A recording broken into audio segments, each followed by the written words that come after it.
integrity, honor, dignity, and pride. With none of the above, how the fuck do you survive? What the fuck do you strive for? On your belly you slide. How the fuck do you resist your blissful suicide? Can you look at yourself, or does the fucking mirror shadow? What's it like to be so self-consumed? Don't nobody matter. What's it feel like to have ice cold slush in your veins? A murky black rotted heart with demons in your brain. You are a sellout, a turncoat, a backstabbing traitor. Ain't nothing but the fucking down button in your elevator. Celebrating, hating hell, it ain't another hater. Greater climb your ass down to hell so fast you're bound to leave a crater. Your riddle box don't even feature a question mark. No mystery about it. Your heart is just extra dark, dirty. You aren't worth a penny more than what you word is. So which is worth less? You are a big bucket of bird shit, always hiding under a mask. A dingleberry clown, dead to the heart. Listen to it, you won't hear a song. You give a fake name, cause the real you got snakes in your veins. Legit the biggest bullshit of faking, playing games, committing betrayal. Set your brother up in all your bills. Strap your body down and through each elbow drive a nail. It's bedlam and yum yum come for some dumb youngin'. Starts to pedal some and here they come and some come running. Let us see your inner being, where's your true self? Venomous gargoyle, wicked demonoid from hell. To all except those who knows you're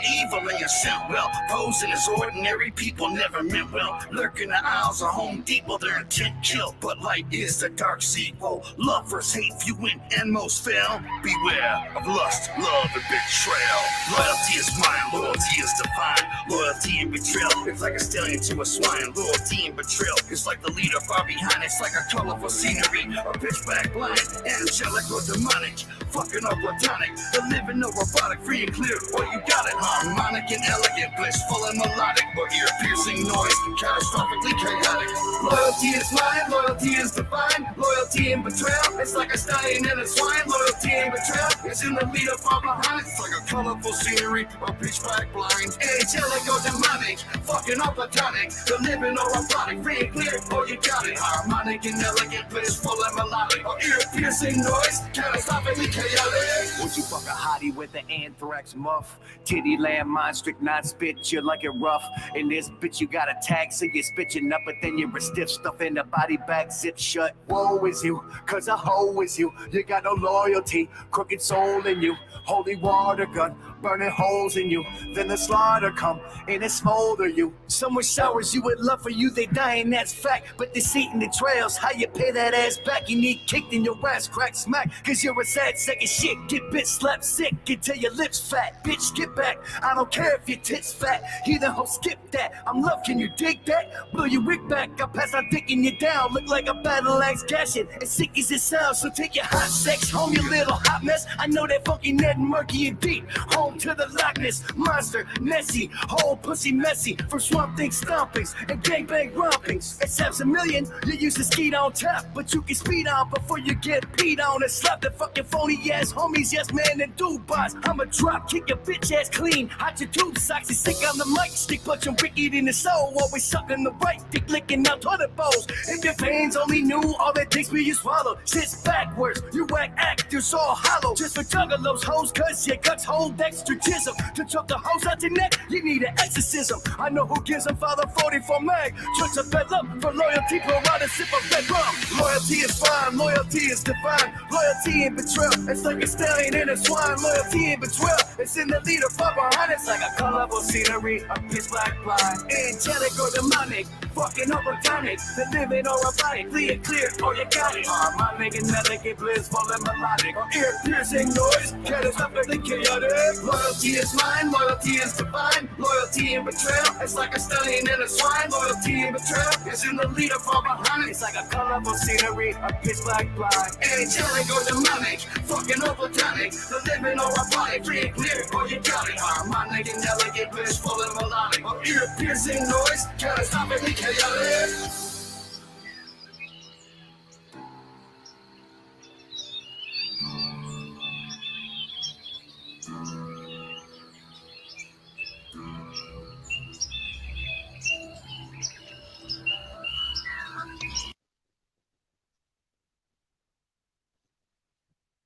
What up, though? Welcome to our Wednesday night broadcast of Chokeslam.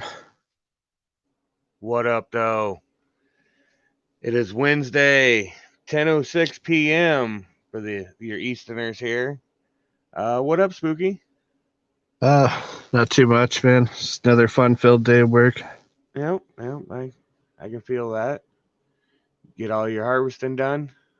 Yep. So now I gotta fucking like we have all these people help. When we put it all in and we get everything covered, but then I gotta uncover everything all by myself. Oh, But that's it's a always fair fun. amount of work. Yeah, I had to do a lot of moving that kind of stuff today. Either way, it's fucking Wednesday, man. Let's talk about fucking wrestling. That's right. Tonight we are doing top 10 WCW pay-per-views.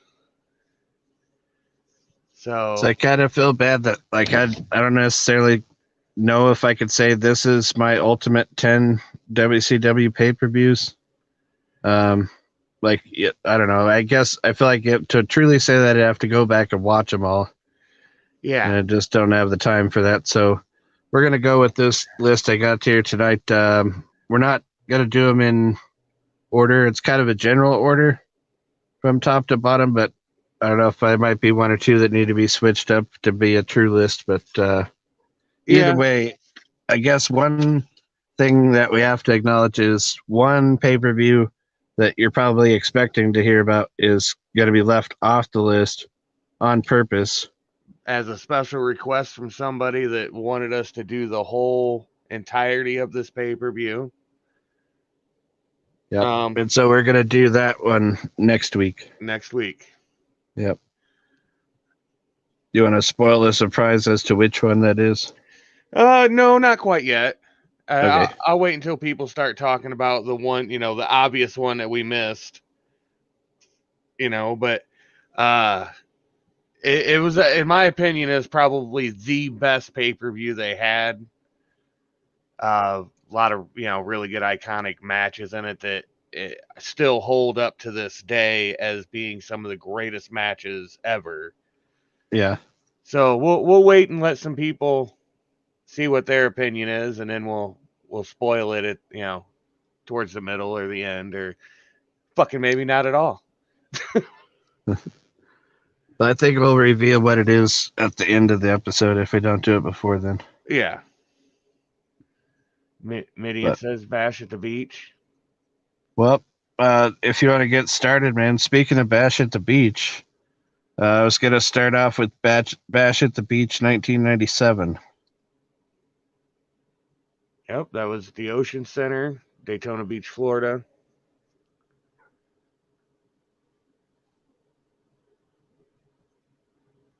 What matches on it really stood out to you?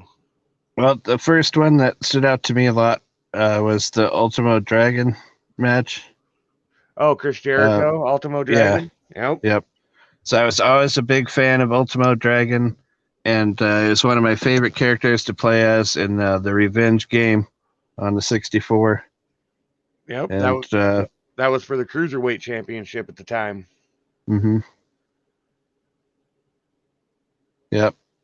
Yeah, if you remember, like it ended with him doing the reverse Hurricanrana into a roll-up for the pin. Jericho retained the belt. Yes, he did. On that one, probably I have a split of my favorite ones was the Chris Benoit and the Taskmaster. Another one of the classic retirement matches, which really didn't matter because nobody was ever fucking retiring. That and the Scott Hall, the Randy Savage, Diamond Dallas Page, Kurt Hennig match was right up there. Mm-hmm. With that one there, everybody always chooses, the main event, which was Lex Luger and the Giant against Hollywood Hogan and Dennis Rodman. Yeah.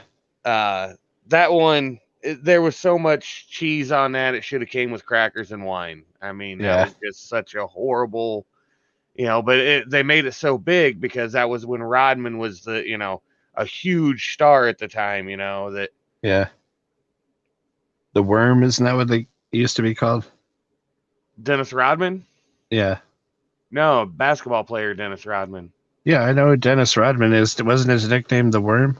I don't think so. It might have been. I don't know. Maybe I'm assigning that to somebody else, but I swear that was his. Scotty Too Hottie was the Worm. Yeah. Piper I was versus thinking Flair was a great match too. of Rodman with his rainbow hair, and he had all the tattoos before everybody had all the tattoos, and they had like the facial piercings and.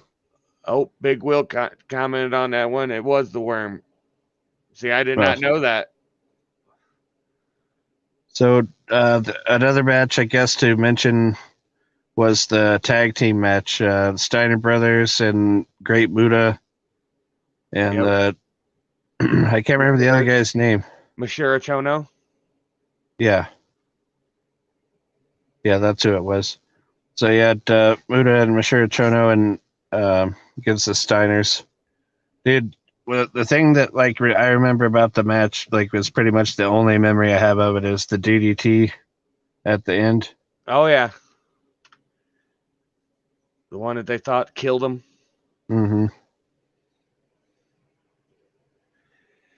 Yeah, there was. I mean, there was a lot of decent matches on that one.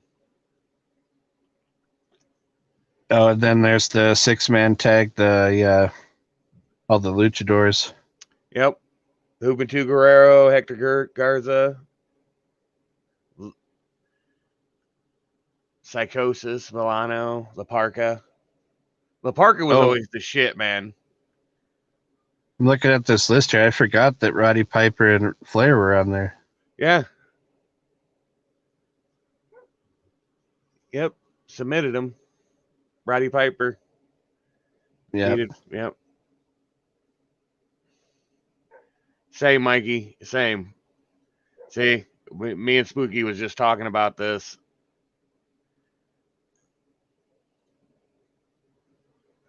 Yep. Yeah, the link's there in the chat if anybody wants to chime in with your voice. But yeah, man, I don't have a lot to say about that one. The Mysterio Guerrero match. Yeah, that was good too. I mean, I always liked all the. I was a big fan of all the high flying flips and everybody who did that stuff. Yeah, like I was saying earlier, that is by far, which, since somebody already had to guess it, Halloween Havoc 1997 is going to be the topic of next week's Choke Slam. We are going to cover that whole pay-per-view in its entirety, just because every match in that pay-per-view was amazing. Yeah. Yeah, man, I wish we could do like a watch along or something like that. Would be fun to do, but can't put WWE content on YouTube. Nope. They would burn us at the cross for that one.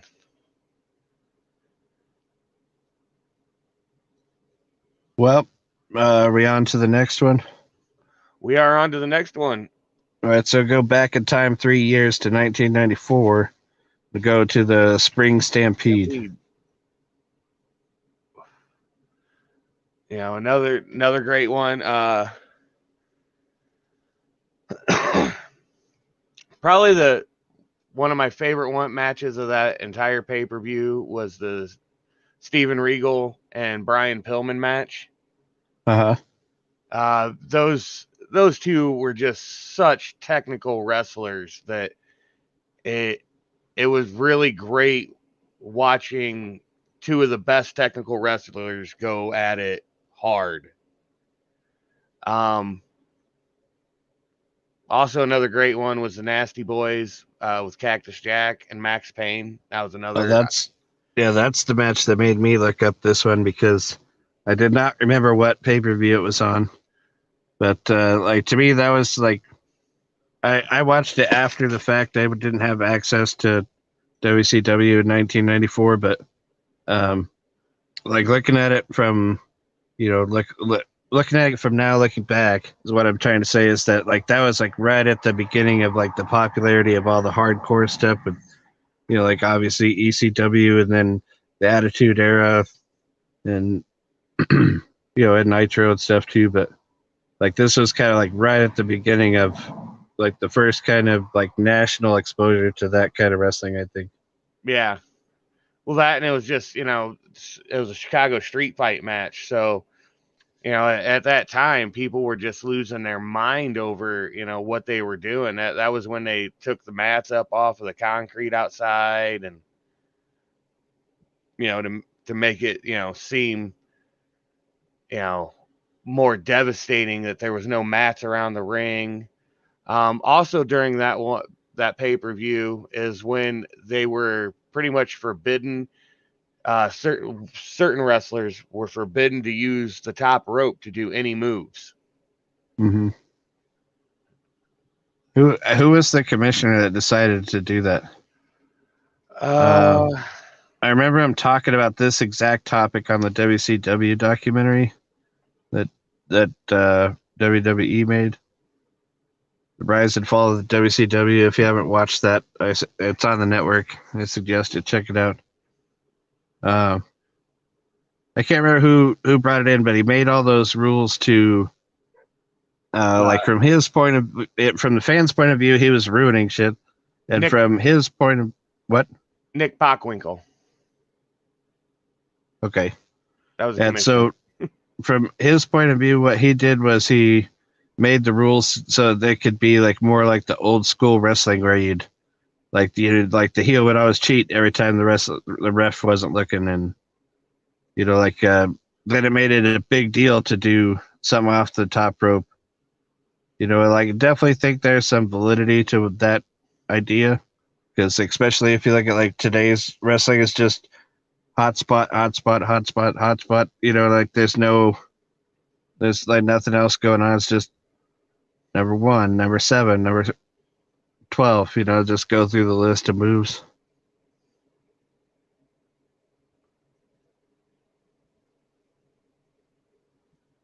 Yeah, he really, he was making wrestling horrible. Yep. Yeah, I understand like the point of view that he was trying to do it from, but like the execution of it did not help.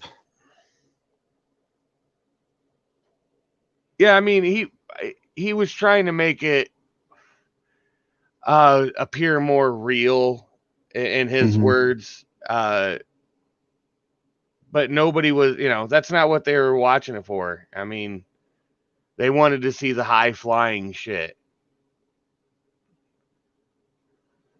and it failed.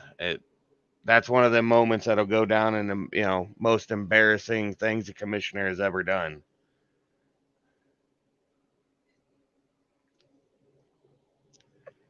So, if we go back to our list of matches here, it's Steve Austin versus the Great Muta. Yep. For the U.S. title. And Sting and a Rick Rude match. Yeah. That was for the International World Heavyweight Championship. And then it had that was the Flair and Ricky Steamboat World Heavyweight Championship match as well. Mm-hmm. Which that was a bunch of shit, because just right after that Flair won that, they stripped him of the belt anyway. Well, I always heard that the best matches were in the house shows that nobody, unless you were there, nobody ever got to see. Yeah, for sure. I mean, when I say that, what I'm talking about is the matches between Flair and Steamboat. Yep. Yeah. Also had the Vader versus the Boss match on that one, which, Vader was huge at that time too. Yeah, I was always a big Vader fan. Always. I just never understood how he could wrestle with his face, nose smashed with that fucking mask that he always wore. Mm-hmm.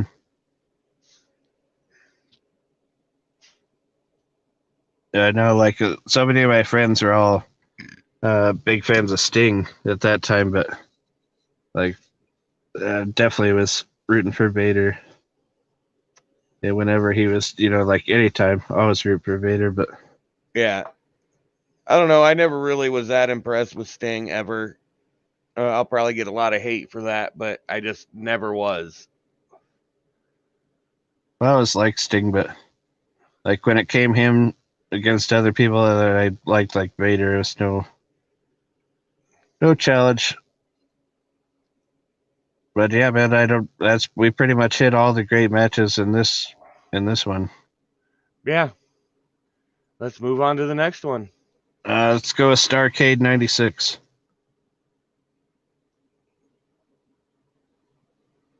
That was another, really, really iconic one.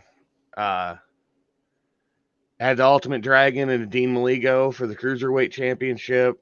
That was, you know, uh, a lot of the WCW, man. Everybody always said that, it was the knockoff version of WWE, but man, they just wrestled their asses off. It's kind of equivalent to watching pro football and college football.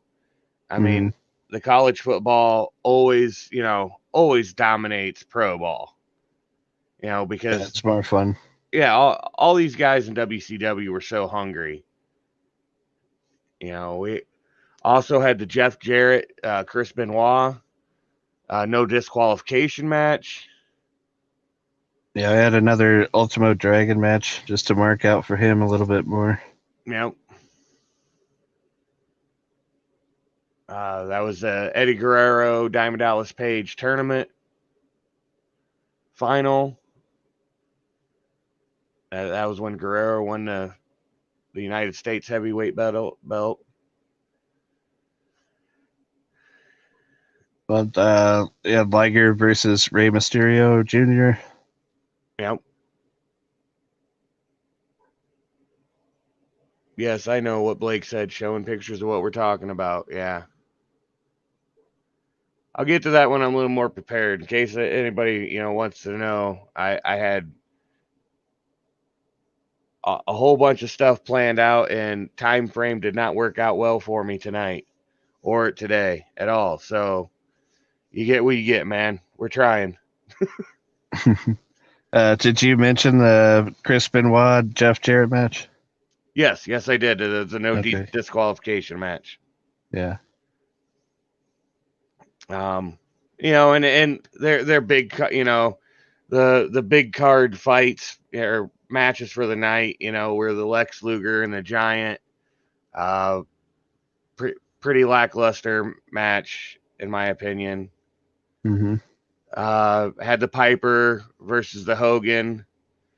That was another one that they build up to it for so much. Almost 8 months, I think it was. And another match that just didn't sell like it should have. Mm-hmm. Well, one of the ones I remembered was the Outsiders against I don't know what their team was called, but it was Ming and the Barbarian. Oh, Faces of Fear. Oh yeah. So the Outsiders versus Faces of Fear. That's a match I remember. In which Ming and the Barbarian was no joke. I mean, Yeah, they looked like they could beat the shit out of about anybody. yeah. What you guys think about the Undertaker? Everybody loves the Undertaker, and if you don't, well, you're wrong. I mean, that's what I think about the Undertaker.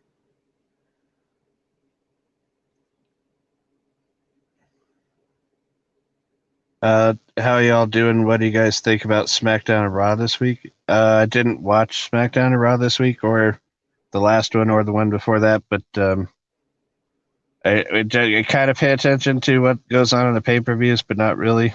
Primarily, what we talk about on Chokeslam is old wrestling. Yep. Trip Nasty said, "Little does this crowd know, y'all choke slam y'all's balls in each other's throats." Well, I mean, we would, accept the fact that we live like 28 hours away from each other, but it does sound like fun. It does sound like a good time. Fucking tool.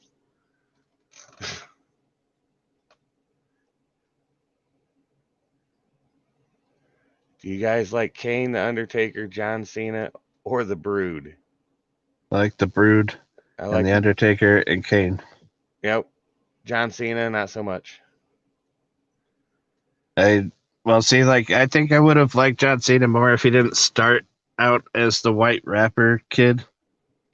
Like True I story. hated that. I fucking hated that character so much. I couldn't like fuck this guy. And then he became like the Superman, like Captain America type guy for like little kids and stuff like that. He was much more tolerant then.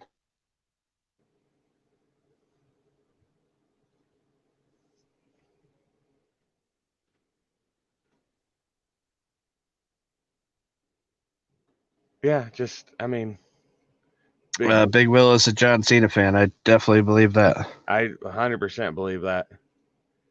I also noticed that Big Will is full of fear and Yeah, did not Miss. join the show. Yeah, here's the link again, Will, Mister. I will be on your panel. Fucking You can see coward. my wood paneling. That's right. Yep. Just like I told you last night, I'll believe it when I see it. Either way, feel like we probably didn't finish what we were talking about before, did I? Oh yeah, we did finish with that one, right?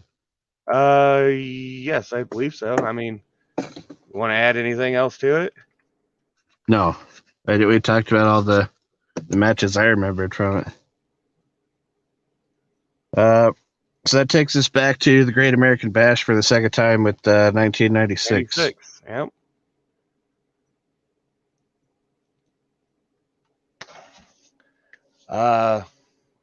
What was your favorite matches of that one?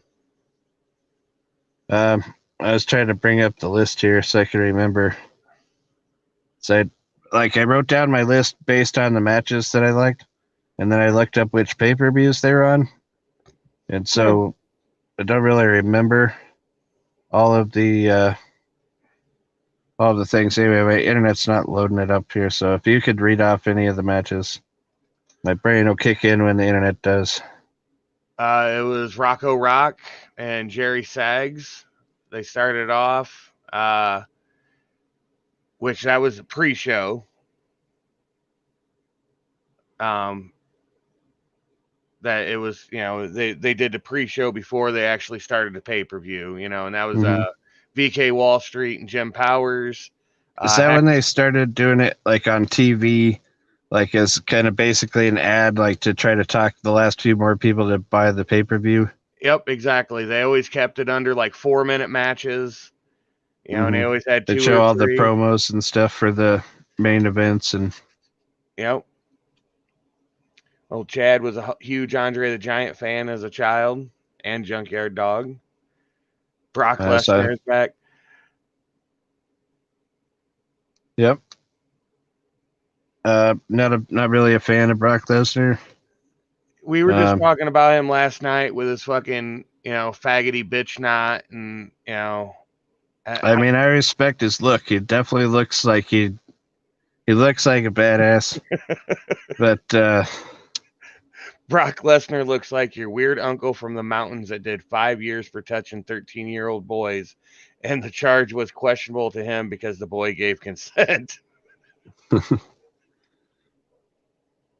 That's he good. definitely looks like somebody who like doesn't like being around people. Like that's definitely a vibe he gives off. But I don't know. Like I hated him as a UFC fighter. I thought he was just absolute trash. He had no fucking skill at all. Like the only reason he won any fights is because he just was big and he was fast and he could just bulldoze somebody on the ground and then just hold him down and do his like the world's shittiest hammer fists until the ref stopped it. It was just like, this is bullshit. This is not the sport of MMA to be. And then it was just he was allowed to just parade around in this charade of bulldozing people over and pretending that counted as actual fighting skills. And then along came Alistair Overeem, and he put an end to that. And then he went back to wrestling, and then he went back to the UFC again, and then back to wrestling. Nope. Yeah, not a fan. Then Then also is the Conan and El Gato match for the U.S. Heavyweight Championship belt. That was when Conan got that. And I remember at one time when Conan was like a real big deal, and then it's kind of like before and after that, no one really cared. And then that was DDP And against Bagwell. Buff Bagwell. Actually, quite a long match. You know, it was almost a 10-minute match. It's probably about as long as those two guys could go. Pretty much. I mean, Bagwell was not known for, you know, his ring stamina at all. Mm-hmm. Also, and everybody knows Dallas Page is old, so. Yep. I mean, even then he was old. Mm-hmm. You know, also had the Dean Malenko, Rey Mysterio Jr. Cruiserweight Championship match. That was a really good match. That was a really good match. Dean Malenko is, you know, right up there in my top, I'm going to say top 10. He was just so technical. It was great to watch him. Another one I remember is the Benoit against Kevin Sullivan. Yep, Falls Count Anywhere match. That was another great one. Another 10-minute match. And which was crazy, you know, especially, you know, from 92 to I'm going to say 98.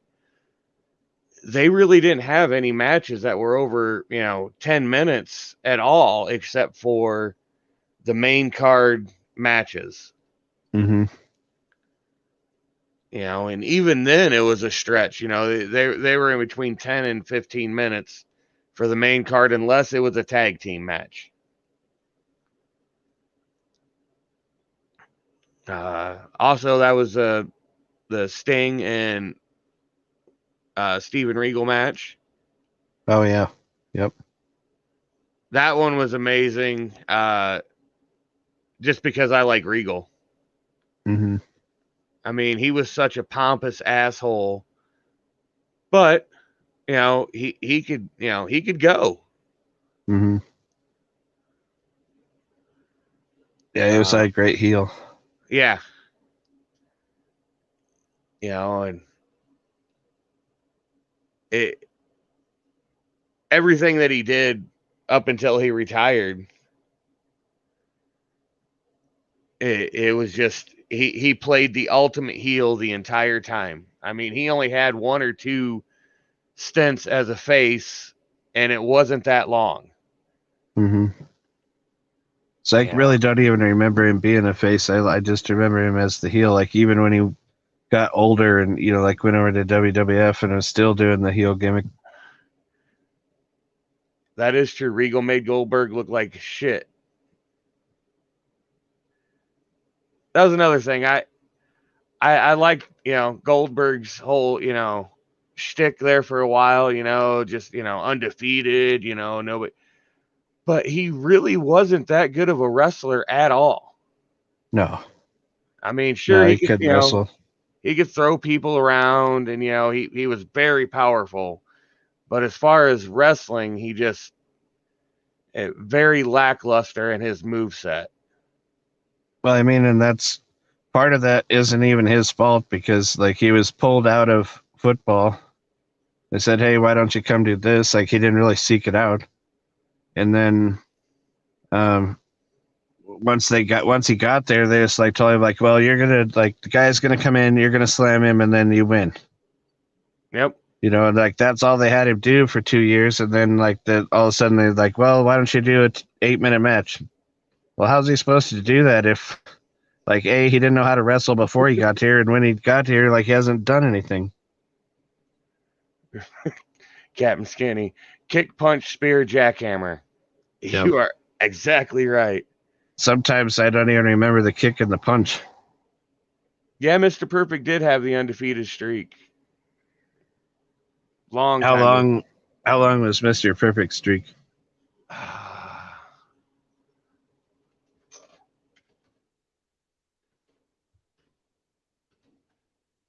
And my follow-up question is, was Mr. Perfect's streak believable compared to the Goldberg streak where he went from like 3 in a row to 6 in a row to 45 in a row. It's like, wait, how did he have all those matches?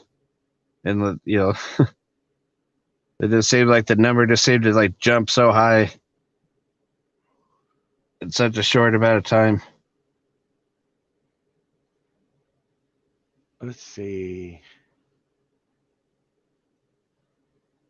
His winning streak was 173-0.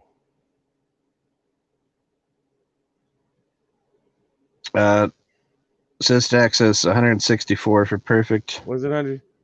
Oh, yep. Sorry. I was one up. Yeah, 173 was Goldberg's, 164 for perfect. Okay, so obviously Goldberg's was completely pretend.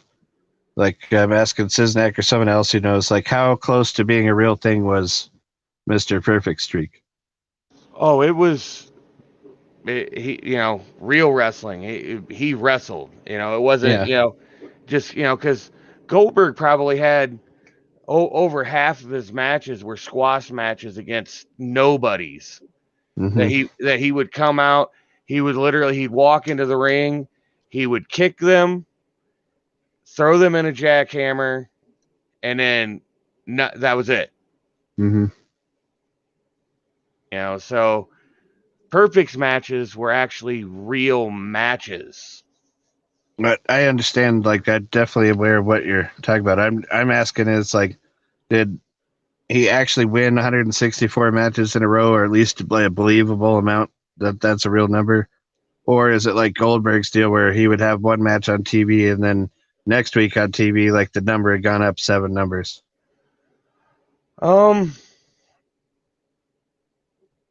I think most of his were televised matches. I mean, I'm sure they probably had a few, untelevised, house shows here and there, but I think for the most part, all of his were very believable.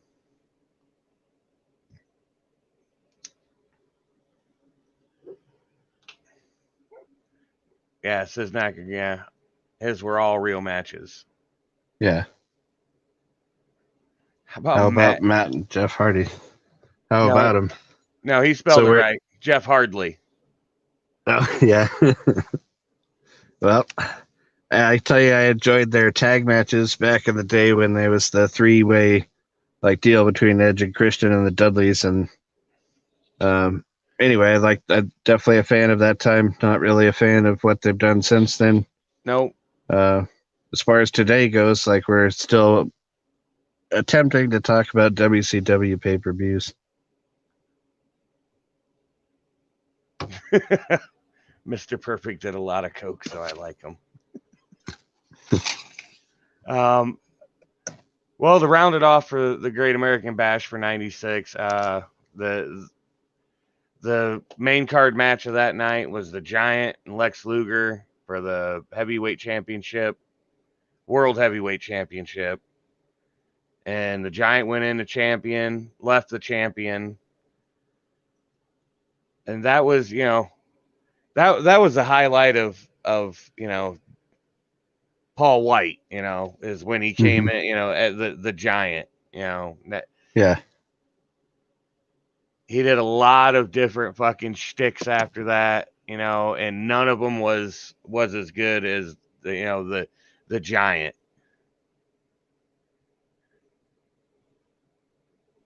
Yeah, I don't know. I always hated his fucking name in WWE. I always thought it was the stupidest fucking thing. It's just like, whatever. So next up on the list here, I got Slamboree 1999. 99? I thought you said 94. 94. Is it 94 or 99? No, my bad. I got it wrong. Okay. So you write like a farmer. Yeah. I don't actually have to do a lot of writing. Most of it's typing. So the penmanship has definitely suffered over the years. Opening match of the pay-per-view, Raven and Perry Saturn won the tag team title from Rey Mysterio Jr. and Billy Kidman. Yep. And Dean Malenko and Chris Benoit in a triple threat tag team match. Great And match. like before that match started, I thought for sure Malenko and Benoit were gonna win. I mean, they were the favorites. Mm-hmm. You know, they were definitely, everybody thought they were going to walk out as the champion. And somehow fucking Raven and Saturn pulled it off. Yep. Yeah, I don't really remember exactly what happened at the end there, but I do know that this paper says Raven ultimately pinned Kidman after hitting him with an even flow. Yep. Another Andre's guy. son Oh, was go the ahead. shit. Just My Luck said Andre's son was the shit. I am going to boo him. The Giant is definitely not fucking Andre the Giant's kid. Yeah, definitely not. I wonder if Kyle actually believes that. It seems like something he would believe. And Chad said Andre didn't have a son. No, he has a daughter, but Yes, he was billed as his son, yeah.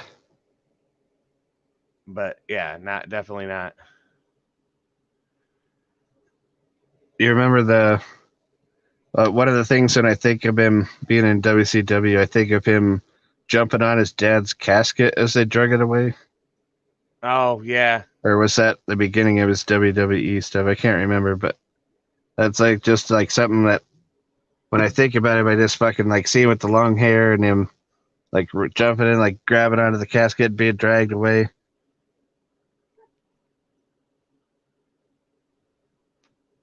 I think I remember that too. I don't know. That was a lot of pot ago, though. Yeah. Yeah, Conan and Stevie Ray Vaughan in the next match. So I was a fan of Stevie Ray Vaughan. That's hilarious. That is You know what I'm hilarious. talking about. Yeah.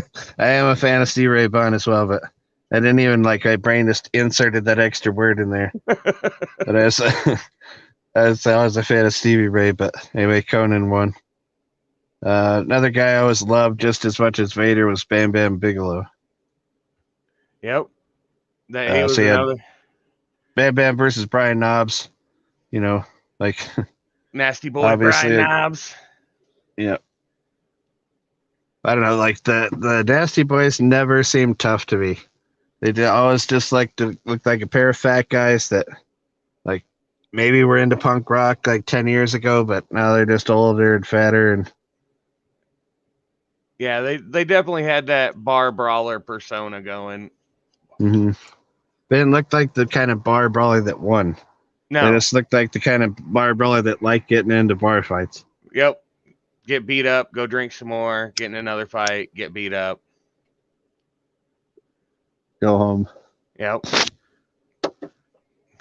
That was also when Rick Steiner defeated Booker T for the World Television Championship belt.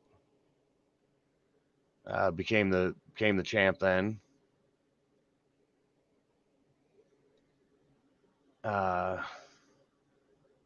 Scott Well, Steiner beat Buff Bagwell for the U.S. heavyweight belt. Same. do you remember that match at all? The Steiner Bagwell? Yeah. Yes. So I don't really remember anything about that match. I do remember the Roddy Piper Flair match. Yes, that was another really good one. By disqualification, which was how most of Piper's matches ended. Mm-hmm. That was a nice way for nobody to take a loss. So,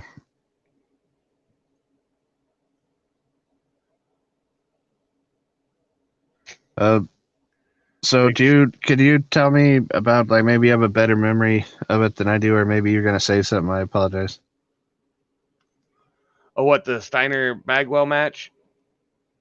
I was gonna say, do you remember like the storyline part of it, like when because it was supposed to be Sting versus Goldberg, and then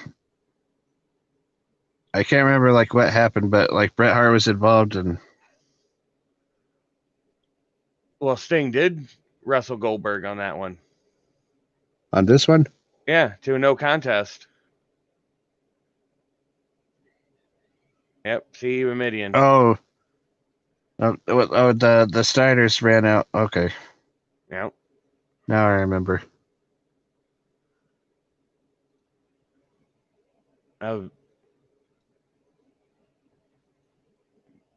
Yep, this was actually the one where he did break his neck. 99.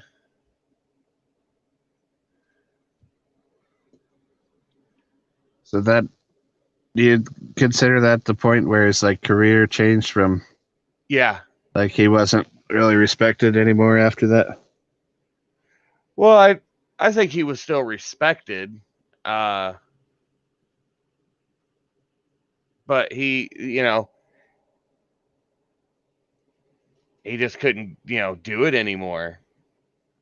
He was after that when he came back from that, he just, you could tell he was scared.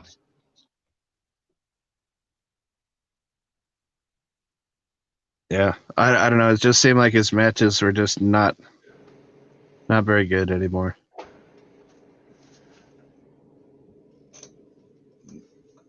So maybe it was all about the fear No, of getting hurt.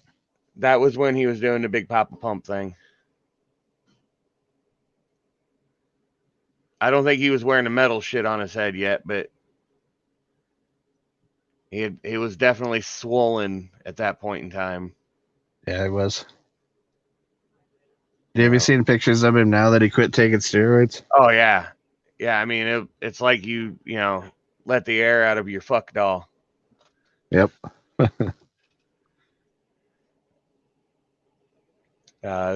This pay-per-view is also one of the great Kevin Nash Diamond Dallas Page matches. That was when Kevin Nash beat him for the championship belt.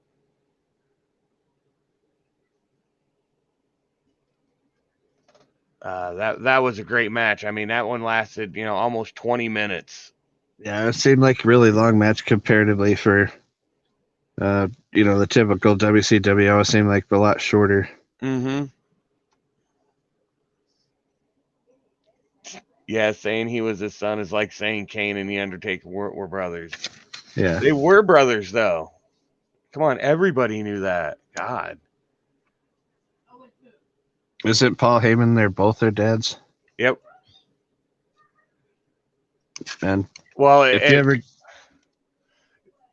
yeah, was it Paul Heyman or was it Paul Bearer?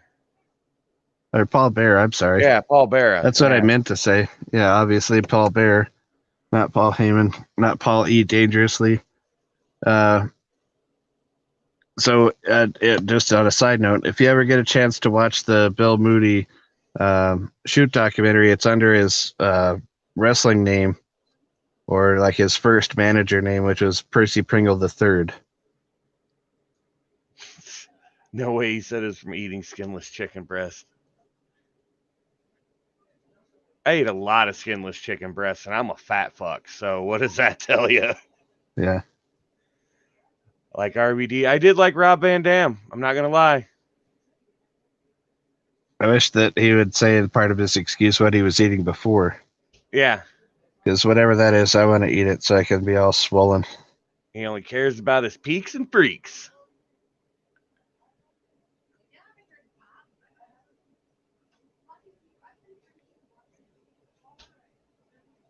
Oh, he was look up some of his indie matches. He's like, I'm gonna fuck your wife and shit like that. He was like that all the time, not just in his,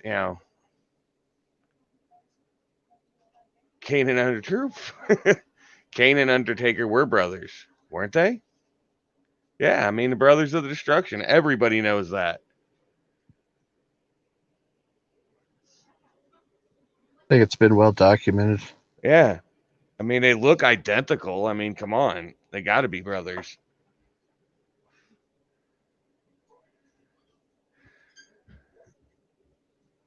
Well, I think that's pretty much all the Yeah, that's everything for that one. Yeah. Well, next one I got written down here is Wrestle War 1991.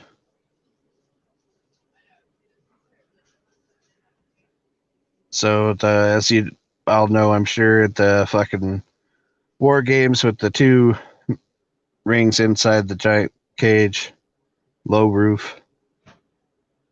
Shitty cages. Yeah.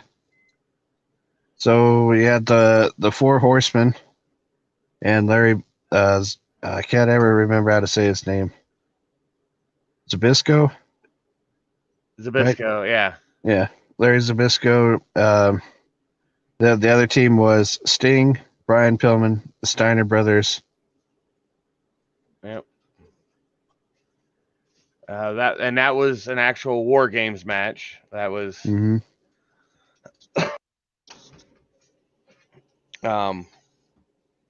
which they tried to do something like that just recently in AEW with the 2 rings and everything. Uh-huh. Was that booked by Dusty's son? Yes. Okay.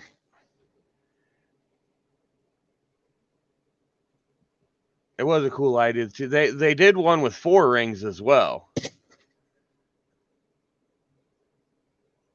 Paul Bearer was a real mortician. Yeah, he was. That is true. 100%. Mm-hmm. Best creepy match was Undertaker's last WrestleMania match.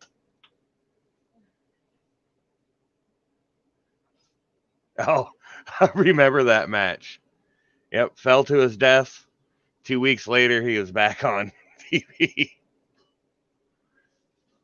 But that was when he come back with the white contacts, and they said they were making it like Rey Mysterio was, a zombie luchador, basically. That.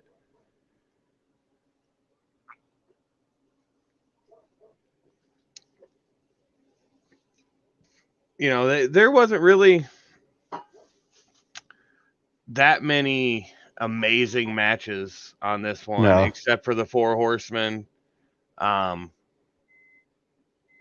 They had a dark match.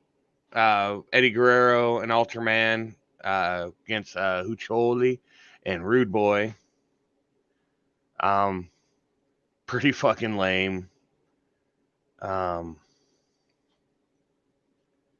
The Ricky Morton, Tommy Rich, Junkyard Dog against Big Cat and State Patrol for the tag team championship. That was a 6-man. That was pretty decent.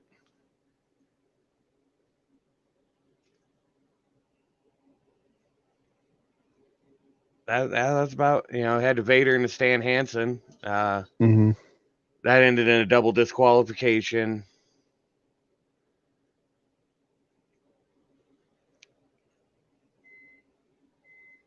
That was about it. I mean, Yeah, not a lot on there. I don't know. For me, it just stuck out because I was just a mark for War Games. like I said, the best one was the 4 horsemen. Yeah. Well, how about another trip to Bash at the Beach? Sounds good. What year? 1996. Classic. Another one that was back at the Ocean Center.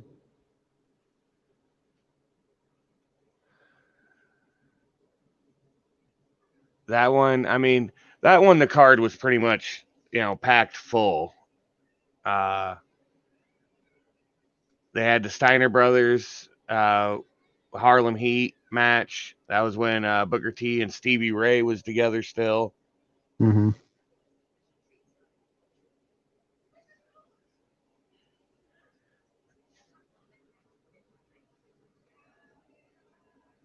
Put some effort into the show. First match of the actual pay-per-view, Psychosis and Rey Mysterio. Yep. So I was a big fan of Psychosis. Yeah, the Rey Mysterio Psychosis match was just, that was also when he was unmasked. Oh, okay. So I didn't remember that there was this match, but I just remember it was like high energy compared to like a lot of the stuff You know, just boom, boom, boom, boom, boom. You know that.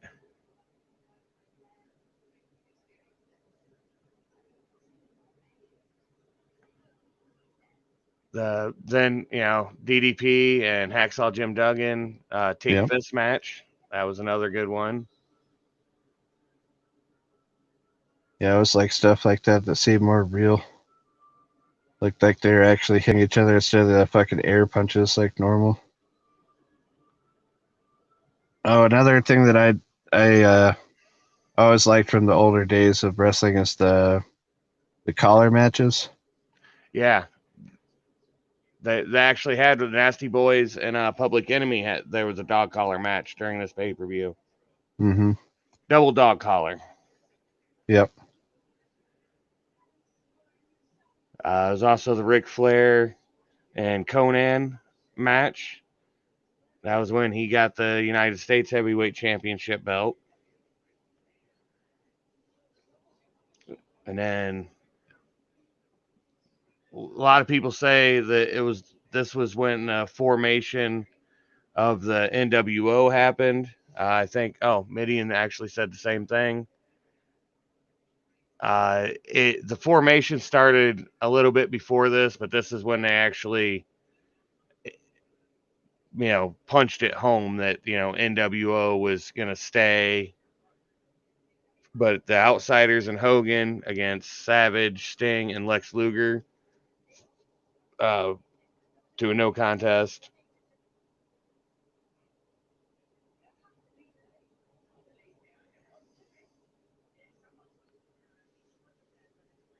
Giant versus Task and the Taskmaster against Arn Anderson and Chris Benoit.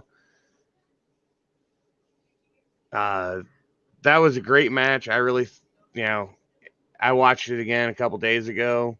I really thought Arn Anderson and Benoit was going to get that.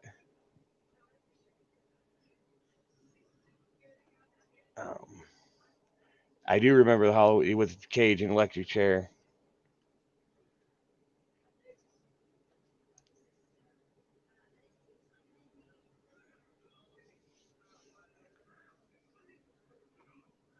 Big Papa Pump was not on the juice. I saw his interview on YouTube, and he's saying that he said he was always a big, and in real life, Kane and the Undertaker were not real brothers.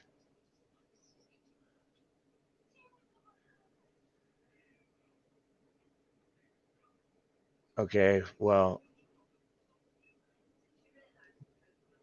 that's not true. He was never always big.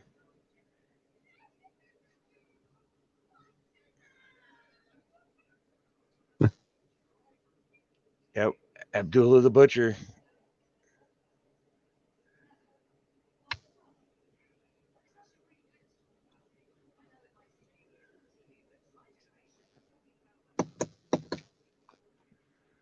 Well, Exactly. of course the main event with the big reveal, the third man. Yep. That was the 6-man tag.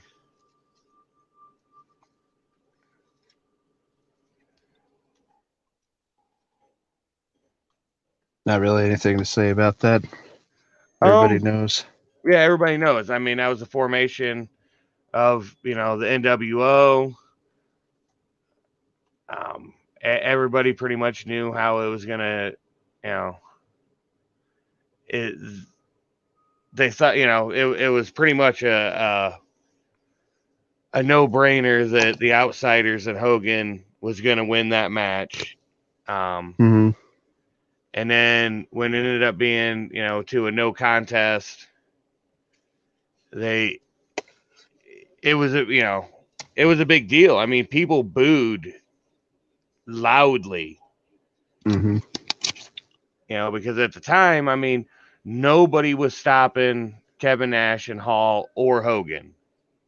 They were so dominant in the sport at that time that I mean, there's a lot of people that were, real disappointed to see Hogan turn heel too. Something that, people thought would never happen. but the Dudleys are real life brothers and Spike too. Oh, of course. What about Dudley? Dudley? Yeah.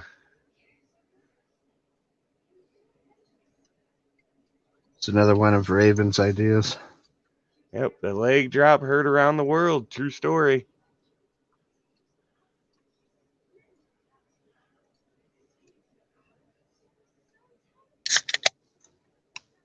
No, it would have never worked without Hogan, for sure. Hogan definitely sold the NWO so well.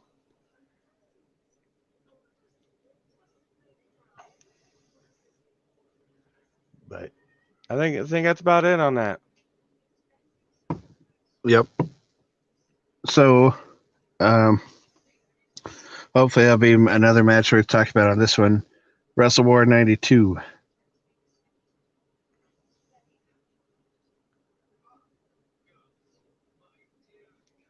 That was the Freebirds, Terry Taylor and Greg Valentine.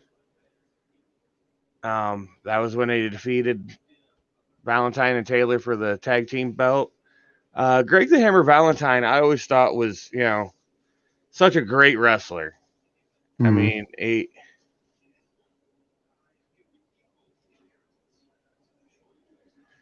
just no.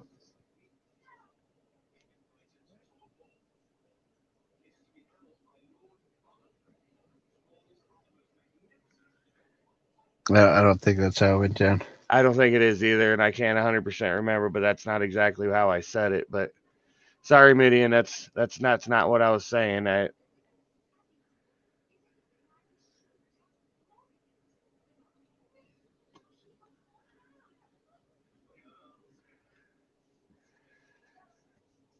Yeah, the leg drop heard around the world.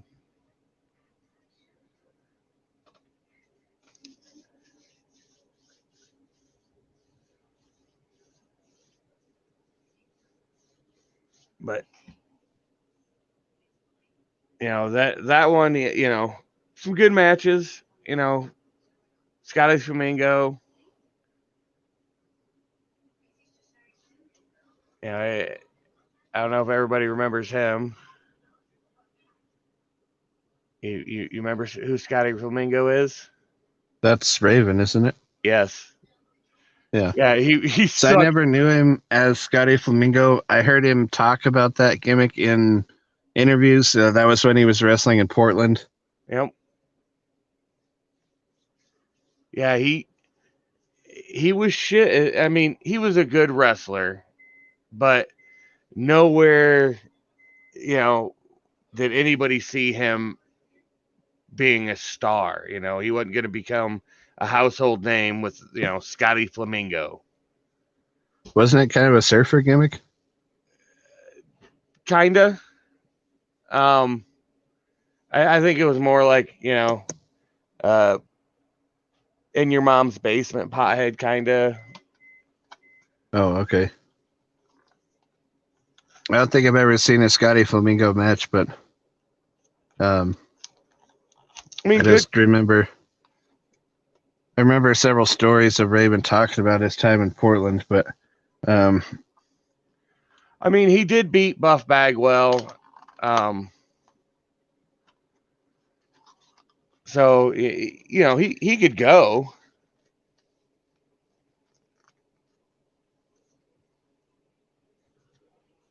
well, So for Wrestle War 92, there's not a lot to talk about. Like, there's the two big War Games match. They had the Sting, Barry Windham, Dusty Rhodes, Ricky Steamboat, Nikolai Koloff, and the Dangerous Alliance, which is Steve Austin, Rick Rude, Arn Anderson, Bobby Eaton, and Larry Zbyszko. And then that was at the end, and the other one's at the beginning. Not a lot to say about all this.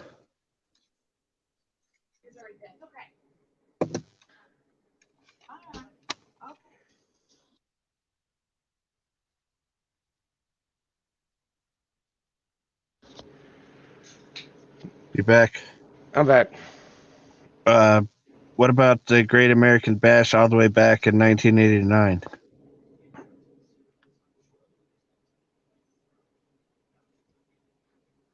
Well, I mean, that was, the skyscrapers were big popular then. That was Sid Vicious and Dan Spivey. I don't know if you remember. I don't remember the second name. Oh, Dan Spivey. He Yeah. was just I think he can't remember what he went on to be.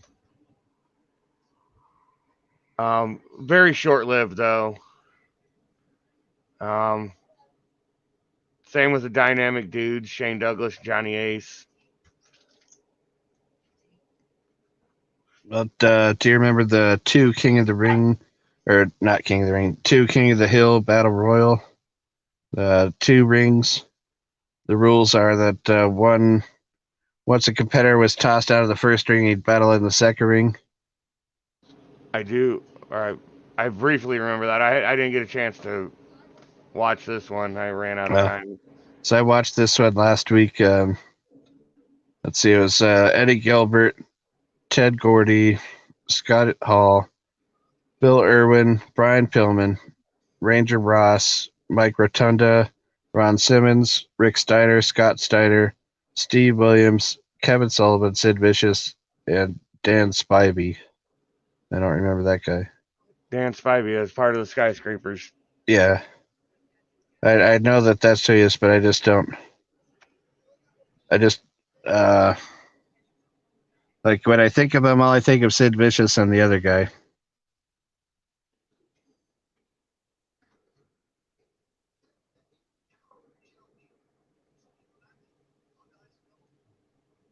It was a tag match between Johnny Ace and Shane Douglas versus the Skyscrapers. I know you said their name before. I didn't know if you said what the match actually was. That's Dan Spivey. I don't know. It just looks like I don't know. It looks forgettable. Very forgettable. He was just, I mean, the biggest thing about him was he was 6'7", 290 pounds. That he matched, Sid Vicious very well. Yeah. A match that I did not enjoy like years ago when I watched this, but I enjoy. It makes me laugh a little more now. Is Jim Cornette against Paulie Dangerously? Yep. The tuxedo match. Yep. I mean, Paul E come out and just beat the shit out of Jim Cornette's knee with that fucking blackjack or whatever in the hell it was. Mm-hmm.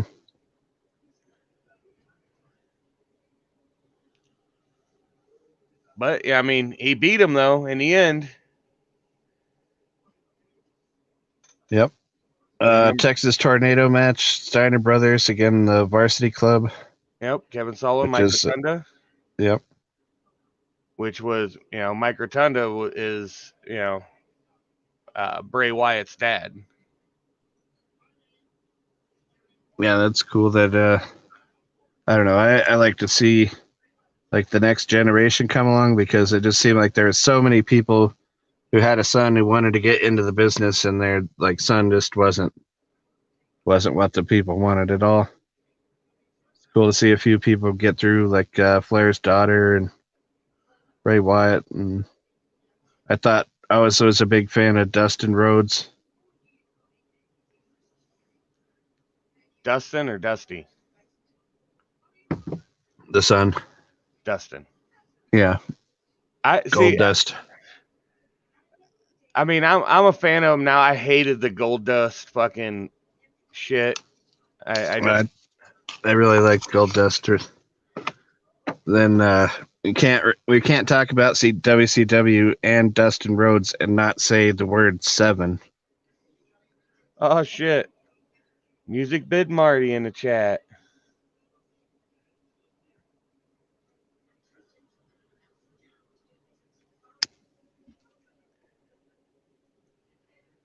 That was another Sting, the Great Muta match.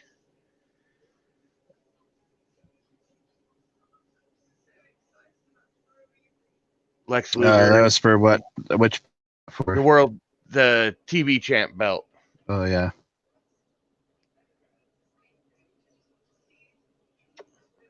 And then of course the War Games match for that pay-per-view. Road Warriors, Midnight Express, Steve Williams, the Fabulous Freebirds, the Samoan SWAT team, Samoan Fatu. That was a great match. And I remember being in elementary school, probably in like first grade, and seeing the Road Warriors for the first time on my friend's VHS tape. And I was just like, holy shit. Like that's the coolest thing I've ever seen. Like they had the fucking spikes and the face paint, and I was just like, wow.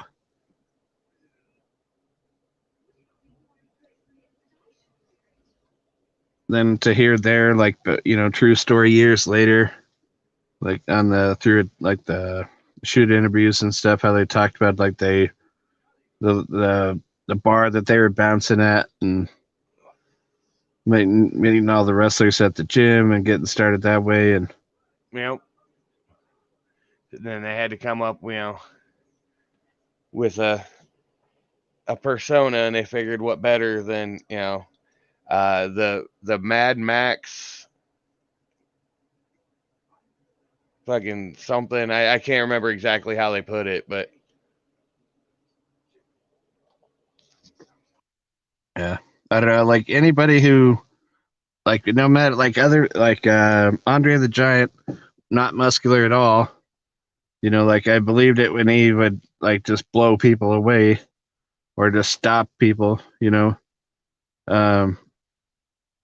then like people that looked badass but weren't like the Ultimate Warrior, but like the guys that just looked like they could just kick the shit out of anybody they felt like it, like those are the guys I always thought were the coolest. Like the fucking, yeah, for sure.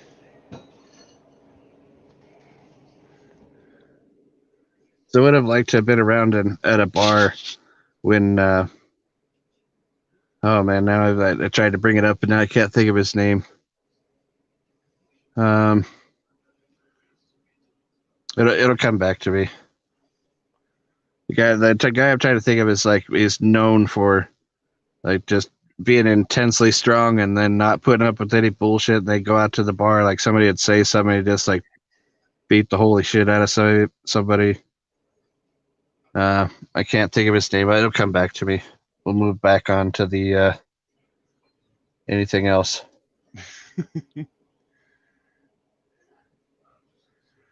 Main event match, yeah, it was Ric Flair and Terry Funk. That was a damn good match. They beat the hell out of each other for 18 minutes. Yeah, man, a huge Terry Funk fan. Yeah, for sure. Every wrestler from the 80s. That's no lie. That was when yeah, that's the answer. Yeah, thank you. I couldn't think of other names, but yeah, I mean, really, that's no lie. I mean, you watch some of the so a lot of the behind the scenes, and I mean, every one of them was just beating the shit out of everybody. Yeah.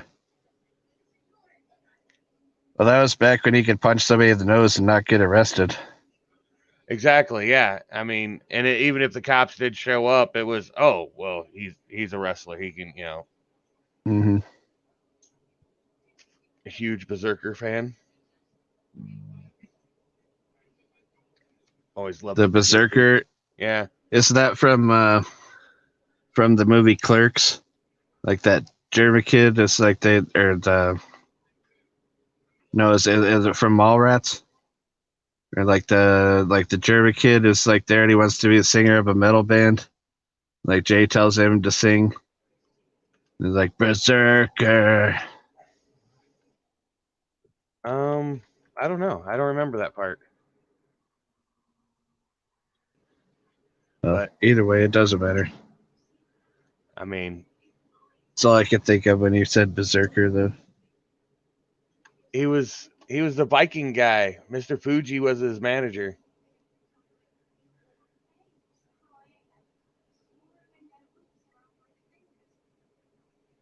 Yep. Big berserker. Fucking huge guy too. It kind of seemed cartoony to me. Now that you show the picture, I remember exactly who that is, but like he's obviously like huge and strong, but like when I was a kid, I always thought he seemed like a cartoon. Oh yeah, I mean for sure. He definitely he was a Oh, child basically. oh, it finally came to me. I was talking about Haku. Oh yeah. And that was one dude that would just fucking. There's so many stories. I've heard 1,000 stories about him. You know, behind the scenes, not in the ring stories, but like the traveling stories, the fucking at the bar after the show stories. And that'd have been so cool to see him Have you seen in the video action. of Jim Cornette cussing out the bitch at a Dairy Queen? No, I have not seen that. I don't know if you listen to Jim Cornette's podcast, but I would guess that that's happened a few times. I'm sure. I think that's all of them on that one. But the last one I got written down here for our list tonight is Super Brawl 3. Yep, 1993.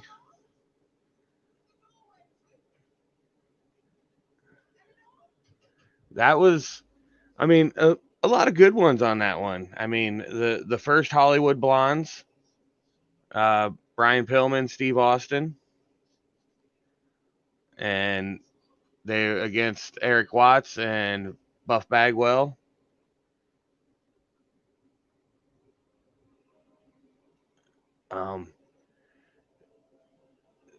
Also a great match between Two Cold Scorpio and Chris Benoit. That was a brutal match. I mean, Chris Benoit. I mean, he got the he got the name Crippler for a reason. I mean, he was fucking. I don't even care. How his demise was. I'll still always like him as a wrestler. I don't give a fuck if he's a murderer. Yeah. I mean, I don't know. I always look forward to watching his matches. Yeah. But Two Cold Scorpio, that's another guy like going back over stuff as an adult. I had the opportunity to purchase like entire collections of all the pay-per-view DVDs from eBay. And so like I've watched pretty much anything that's existed at least once. But like another match that like when I would put in a new DVD of something I hadn't seen in a long time or at all before, like a match I would always seek out would be Two Cold Scorpio. Yep.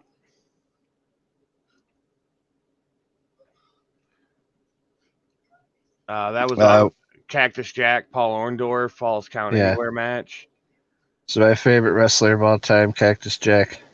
Oh, without a doubt. I mean, he's up, up there in my top, list.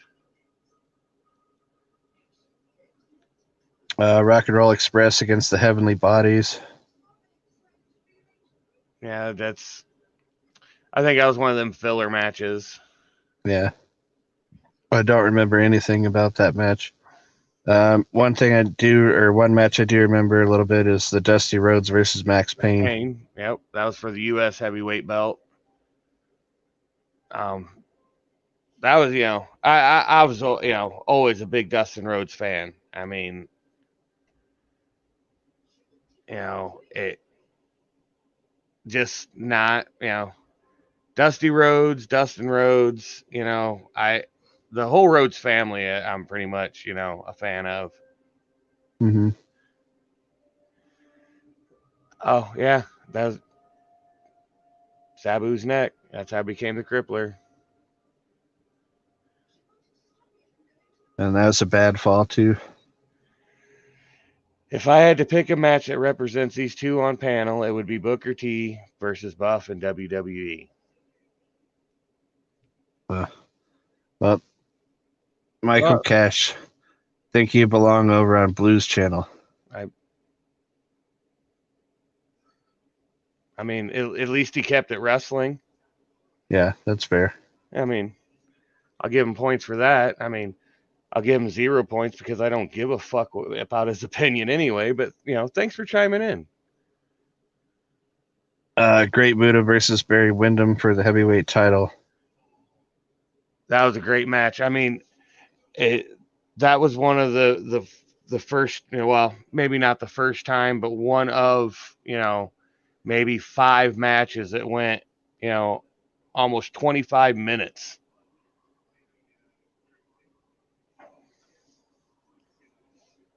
Yeah, I don't think I could last very long. So I think that I'd run out of wind pretty fast. 25 minutes seems like a long time. Like it's like special people that could do those fucking long matches and keep it good the whole time. I mean, I'll keep it real. I could probably make it into the ring and bounce off the ropes one time before I'm winded. Fucking. My And favorite. Go ahead. Oh, I didn't have anything. Oh, I was gonna say my favorite match of the Super Brawl was the Big Van Vader and Sting match. Mm-hmm. The The leather strap match, I fucking loved those matches. I thought I could do so much with them. There, it seemed like there was like so much more suspense. Yep. But the fact that you had to beat them down enough to be able to touch all 4 ring turnbuckles. That I just, because they just beat the shit out of each other. That's all those matches were. Mm-hmm.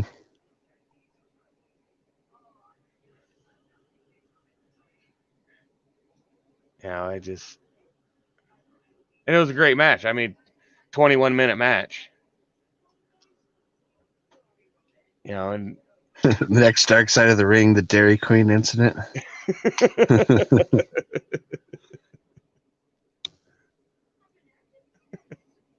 So I don't know if you're aware that Mick Foley has a YouTube channel, but he's been putting out promos for all of the Dark Side of the Ring stuff on his channel.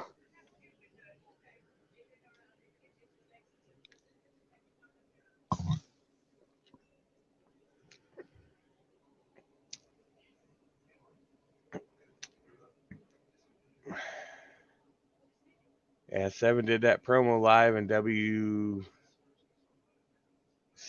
I'm thinking WWE. Where he took up No, he went. It was WCW, and he was 7. Oh, okay. Like he was pissed off about being Gold Dust, and so he like went to go somewhere new, and they made him 7 and put on this fucking stupid white mask on him because they wanted to hide who it was. They didn't want it to like come out and be like, hey, it's Dustin Rhodes. Like they wanted him to be somebody else, and so that's why that's what the Office said, like that's what I did. But he fucking ruined the whole thing, like with CM Punk's pipe bomb type of a deal. Yeah.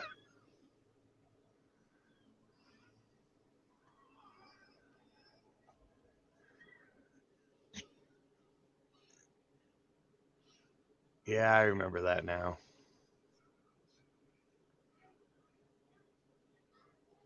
Yep. So, hopefully both of us will be less tired. More prepared for next week. Yeah, next Wednesday. Apparently the scientist dog ate his homework for this week, and that's a nice way to put it. I mean, I forgot it at the farm. It is what it is.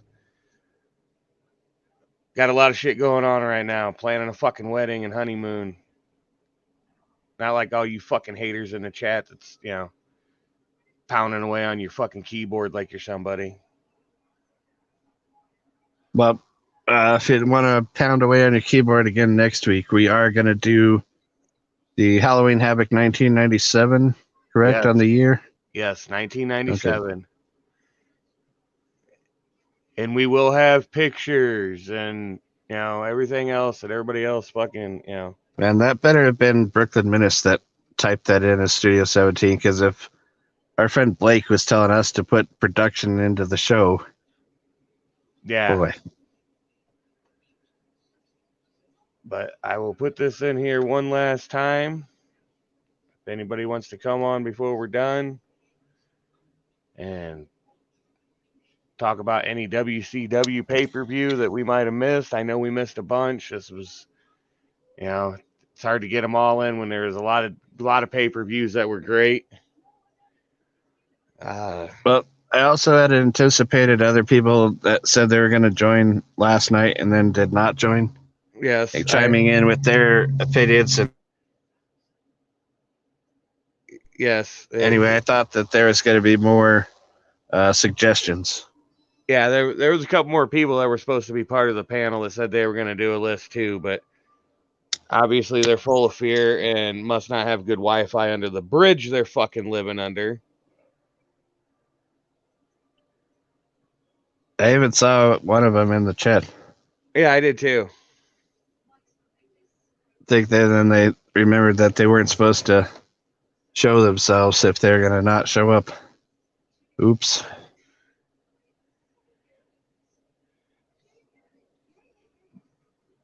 Well, Ben, I know that you probably had something that you remembered from your list, even though you don't have the whole thing with you. Me? No, I'm not going to lie. I don't remember any of, you know. Oh, okay. Well, I remember watching one of those like unlicensed documentaries, and they go to like the indie shows and interview a lot of the former, stars and stuff. And one of the fucking cringiest people they ever interviewed was this dumb bitch from the Nitro Girls.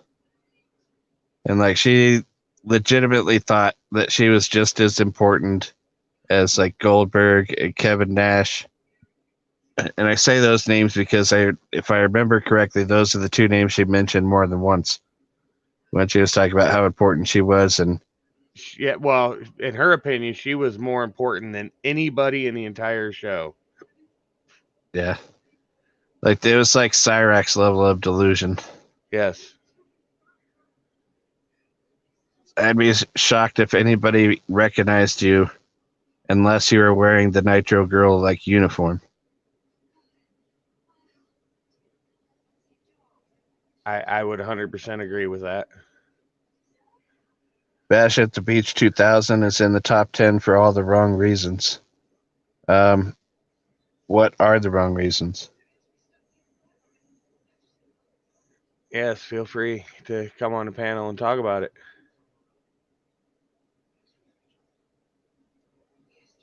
Didn't one of the Nitro Girls become a wrestler on WWE? I have no idea. I have no idea either. But if one of them did, it wasn't this girl, because this girl was a fucking, like the most physical work she was ever going to do in her life was the fucking cheerleading routines that they did for the TV. She definitely didn't have it in her to be a wrestler.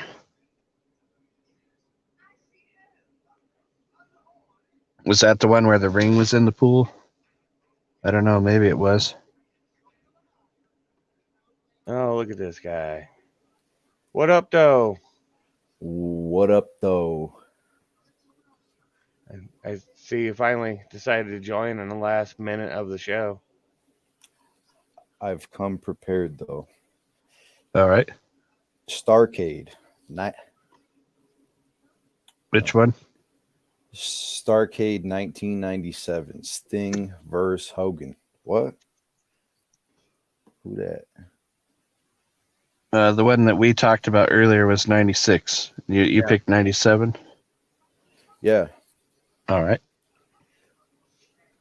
Eddie Whoa, Guerrero, whoa. Dean Malenko.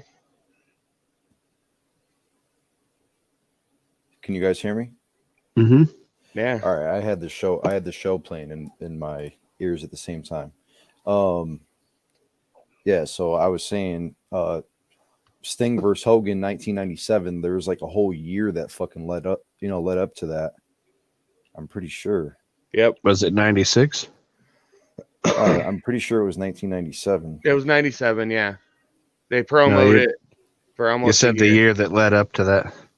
That's a dad joke, just to Gotcha. Oh, help with the grease, of the show. Just keep that conversation moving.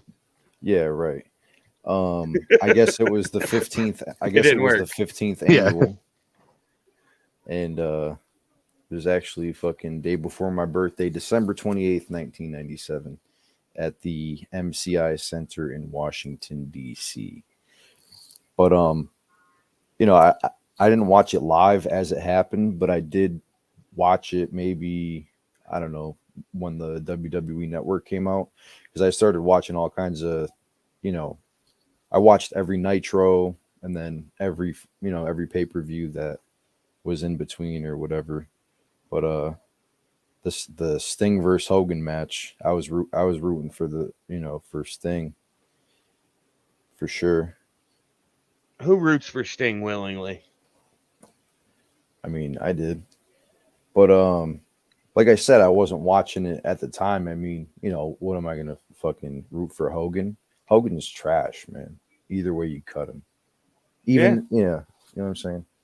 So I'd rather it be Sting than fucking, he was just a cooler character, than an old washed up Hogan. Man, if we come up with a topic that's not going to fill a show, I got a secondary idea to add to it. Would be to do a discussion of Hogan's lies that he's told since his career ended. That would be a month long of shows. Like stuff that, like he said in interviews, like just stuff that's completely, like doesn't even make sense.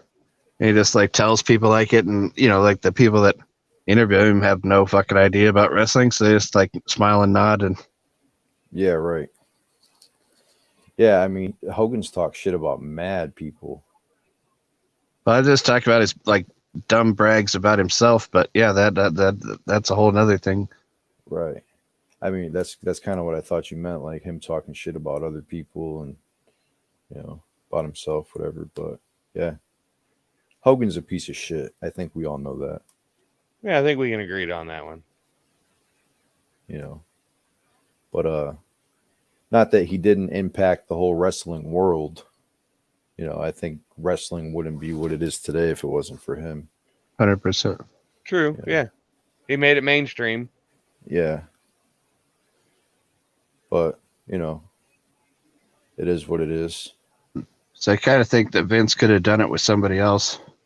Like who? But I don't know who to give as my prime example, but like there, it's not like there was a shortage of large guys that had big muscles back then. Yeah, right. He could have picked somebody who knew how to wrestle too.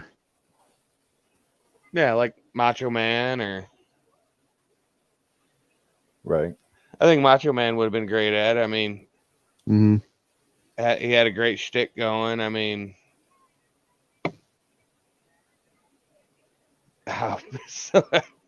Midian said so many great lies, and how he once wrestled 400 days a year.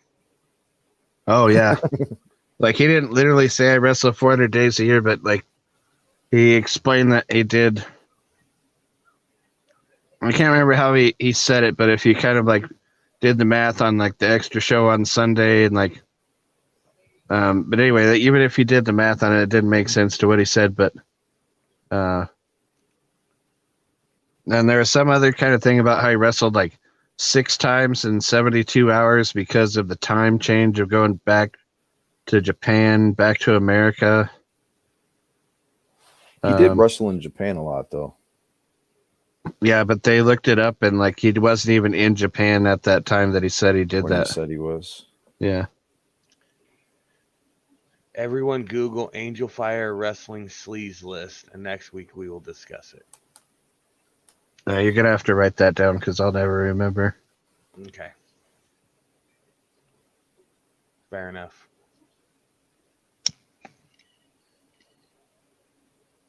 So earlier you guys were talking about Goldberg and Kurt Hennig and the streaks that they both had.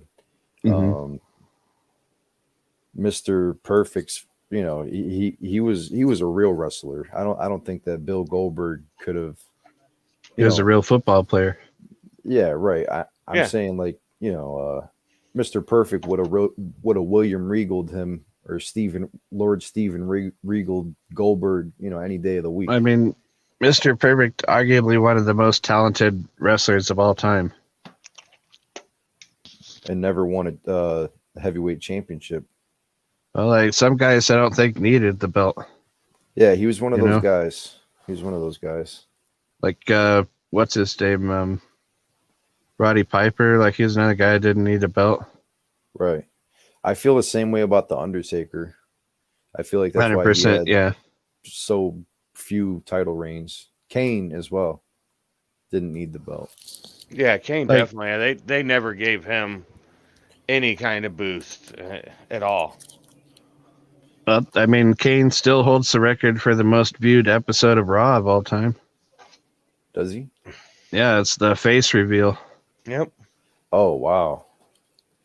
When he revealed to everybody that he is an ugly motherfucker.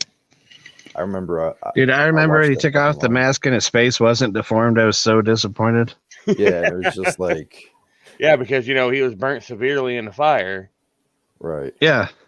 And his hair was like half shaved. He kept it like that for so long, too. I don't know why. Well, that's it, because that's how it fit his mask. Like, the back part was his real hair, and like the top part was the part of the mask. And right, but I'm saying even when he shaved his head, he kept it half shaved. You know? Mm-hmm. Yeah, I didn't like Unmasked Kane. I kind of wish they would have, you know, I don't know. I remember watching that live. I remember when, because Kane was my favorite back in the day, when he was like, Undertaker, Big Show, I am going to hurt you. With that fucking, like, you know, cigarette smoker voice box fucking thing. He was going to fight the Big Show and the Undertaker. Yep. But yeah, Kane was the shit. But is that all for your list there? No, man. I was going to talk about fucking Eddie Guerrero versus Dean Malenko. What a fucking match. Yeah, that was a Cruiserweight Championship match. Yeah. Eddie Guerrero, one of the greatest of all time. All time. Ever. I mean, he's got to be, I'm going to say, you know, top 5. You know, we're not talking like bullshit like, you know, Austin, fucking, you know, like people say like they're Mount Rushmore of fucking wrestling or whatever. If you want to talk real wrestling, Eddie Guerrero's on that fucking Mount Rushmore. Dean Malenko, nasty. I think the next Goldberg was on there versus Steve McMichael. Obviously, that probably lasted 30 seconds. You know, 6 minutes. Oh, okay, 6 minutes. I was close. Perry Saturn versus Chris Benoit. And a Ravens Rules match. Oh, that was a Ravens Rules match? Yep. Oh, shit. Oh, yeah, you're right. It's the only way he would have beat Chris Benoit. Right. Yeah, that's true. I mean, Chris Benoit's the man, I don't care if he's a fucking murderer either. I don't even really believe he was a murderer. I don't either. You know, I think something crazy happened that we might never find out about. Maybe Vince McMahon had something to do with it. I think there's a wrestling Illuminati. I mean, Vince McMahon's a billionaire. Say that this dude, obviously Chris Benoit was on, steroids and this and that or whatever, and Benoit knew something. Maybe good old Vinnie Mac had him fucking off, So where did you get this idea from? I don't know. I just make up my own ideas in my head. Do you know who Billy Jack Haynes is? It sounds like really, really familiar. I should know who that is. Well, he was a big fucking name in wrestling back in the day. Michael Hayes is he related to? No, It's Haynes. I believe it's Haynes. I see a picture of him. Yep. Anyway, he has a long history of being a drug addict after he quit doing wrestling. Mm-hmm. And he used to do some crazy shit back then, Right. like being a drug mule for the cartel. And so he also used to collect money for him. But anyway, at one point, it was RF Video, if you know who that is, hit him up for a shoot interview. And Billy he Jack could use the Haynes. drug. Billy Jack Haynes, yeah. He doesn't look Hit him up. familiar, but He was on Yeah. a lot of posters and stuff. Like, he was one of the absolute top guys back in the day. okay. How about this picture? That help you? Yep. Yeah, That's that what he looks looked familiar. like. I've seen that picture in a couple wrestling groups. There's like pictures on the old magazines and stuff with him like holding his arms up, like so his hands are above his shoulders, Yeah. doing the bicep curl thing. But instead of like you seeing his biceps, there's a girl sitting on each arm. Right. And he's holding them up like that. Anyway, the point of the story is that when he was hit up to do a shoot interview, he had quite a story to tell.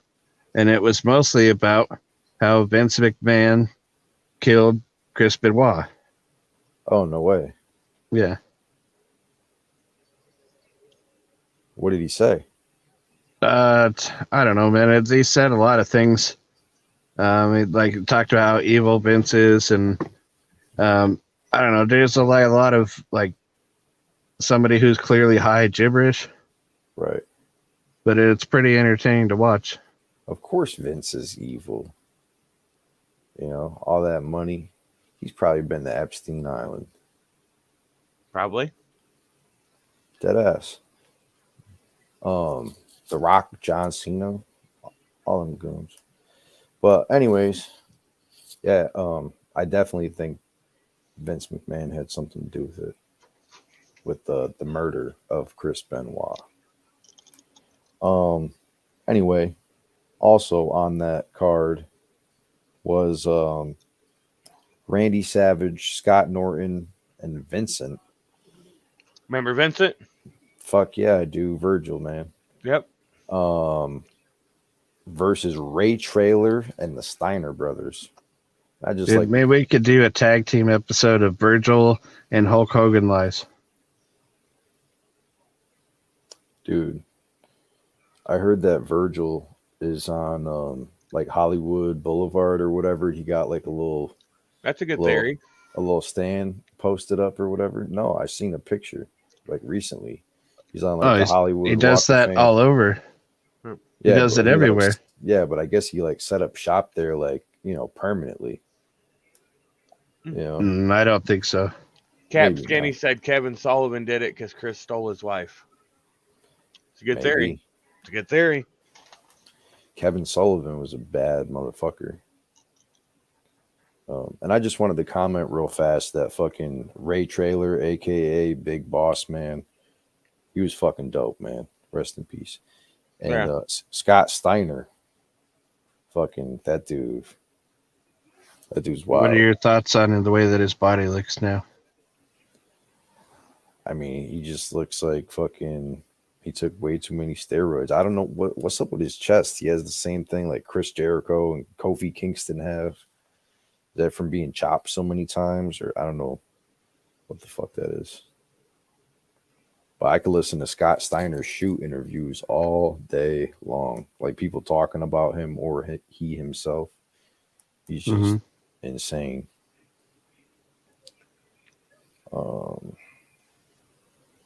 feel like you guys talked about this earlier. Larry Zbyszko versus Eric Bischoff.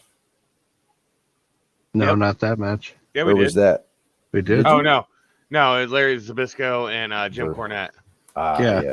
Jim Cornette. Man, his podcasts are the shit. Or his what the fuck? Cornette's podcast? Yeah. Yeah, I could listen to him all day long. Yeah, it's pretty entertaining. Yeah. He So I definitely don't agree with a lot of things he says, but I agree with a lot as well. yeah, same. I like hearing him go on his fucking rants, you know. Mm-hmm. He's crazy. I guess Eric Bischoff just recently was talking maybe not talking all kinds of shit, but he had comments about Tony Khan, basically like shut the fuck up and just wrestle, you know, like stop comparing yourself to WWE or whatever. You guys aren't head to head just because SmackDown ran 30 minutes into your show, you know. And I kind of agree, you know, that AEW should just do their thing, man. They shouldn't worry about what WWE is doing, you know. Let them keep burying themselves, you know. But AEW, as far as I'm concerned, is the top wrestling company. And fuck Big Will for not coming. Yeah, this is Scott Steiner now. He said he would. Let's see. I wish he had a picture without his shirt on. Yeah, Oh, I've been man. looking, but Damn. He looks horrible. How old is he? who What did that say? said who came out as gay later and diddled the Ring Boys and Vince swept it under the rug? Oh shit. What was that? I have no idea. That was one of Vince's little fucking stooges. God damn it. What the fuck was her name? Not Bob Backlund. He was a brother. He had a brother. Pat Patterson? Yeah, Pat Patterson. That's right. I couldn't remember his name. I remember the incident, just not his name. Yeah, I bet you all kinds of fucked up shit was swept under the rug by good old Vinnie Mac. Oh, I'm sure. He's already a slime ball, anyways. You know, he took up all the territories, and you know, imagine what wrestling would be like if none of the territories were taken over and like some of that other shit still existed. That'd be kind of cool, I would think. You know, like NWA's making their way back. Maybe not much, but you know, they're making some noise.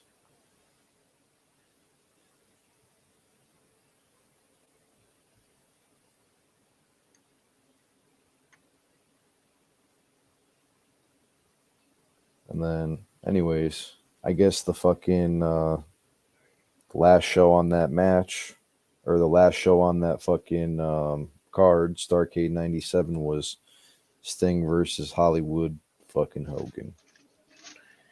And There you go. That's him now. who? Oh, damn. What's up with his fucking tattoos? MC. Isn't his son or his brother's son in NXT right now? I couldn't tell you for sure. I'm gonna guess MC stands for Moorcock. Yeah. Exactly. Good guess. I bet you if you looked up the meaning of MC, I sent you a Steiner picture too. Scott Steiner's arm. I know that's the one I just read up there. Which one? The one you just sent me. Well, I sent you the wrong one then.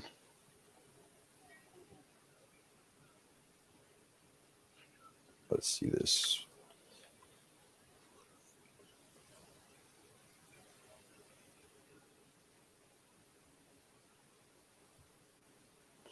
I mean, Scott Steiner used to just, you know, embarrass people in the ring, yo.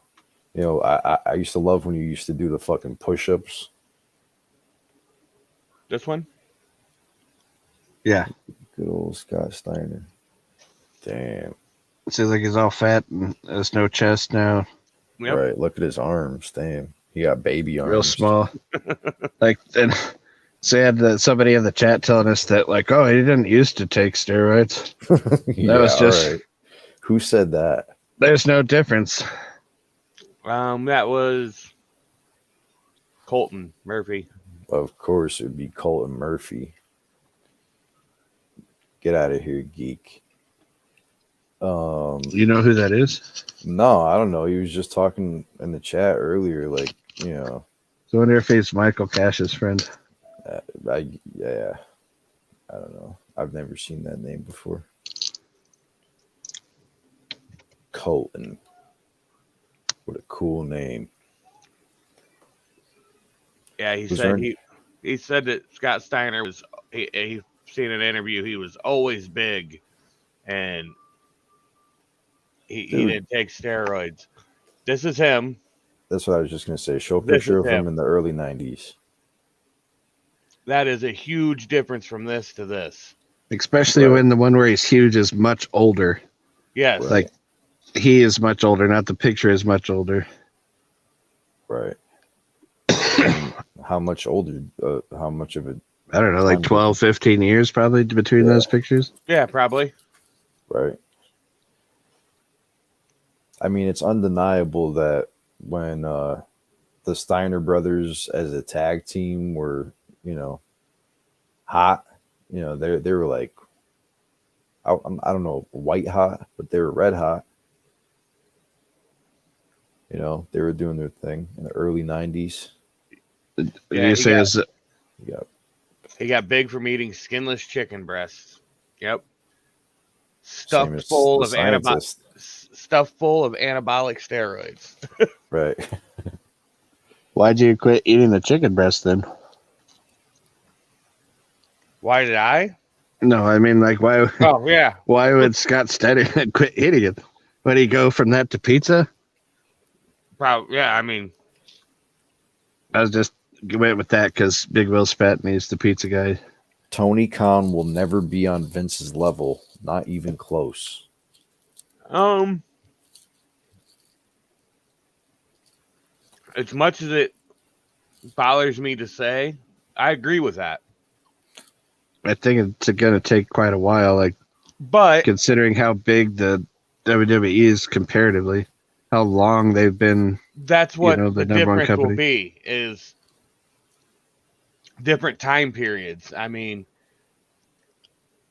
when Vince got, when he consolidated all the zones and, grew WWF, it was different time then, WWF. Yeah. Well, I mean, you got to compete against a lot of people. Compared to now, it's just the two of them competing against each other, and cheating is also there, I guess. I don't think that it's just the two of them. You know what I mean? I mean, that compete for the number one spot. Well, yeah. I mean, it's obviously AEW and WWE, but I mean, we got Ring of Honor. I don't really watch that a whole lot. We do got Impact. I think Wrestling, the peak of Ring of Honor was a few years ago. That's true. MLW, Lucha Underground, a couple years back. They're trying to revamp now. I mean, there's a lot of good wrestling out right now. There is. Glenn Jacobs. Vampiro pretty much runs the show for Lucha Underground? Yep. Yeah. 100%. Remember when Vampiro was he had a match versus Pentagon Jr., and it turns out that Vampiro was like his sensei or something, and then he wanted Pentagon to like break his arm. Yep. Yeah. That was fucking dope, dude. And Penta did. Yeah. Penta's one of my favorite fucking wrestlers.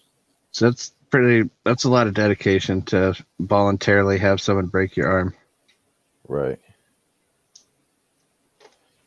Next, Dark Side of the Ring, the Dairy Queen incident. What does that mean?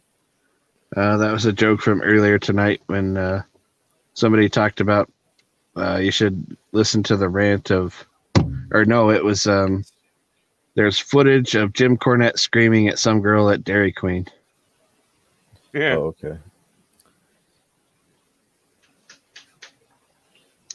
That is true. Vince botched the WCW invasion after he bought them out.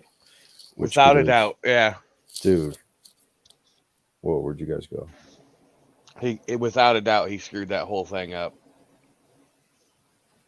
Where the fuck did you guys go? Yeah, yo, he fucked that shit up, man.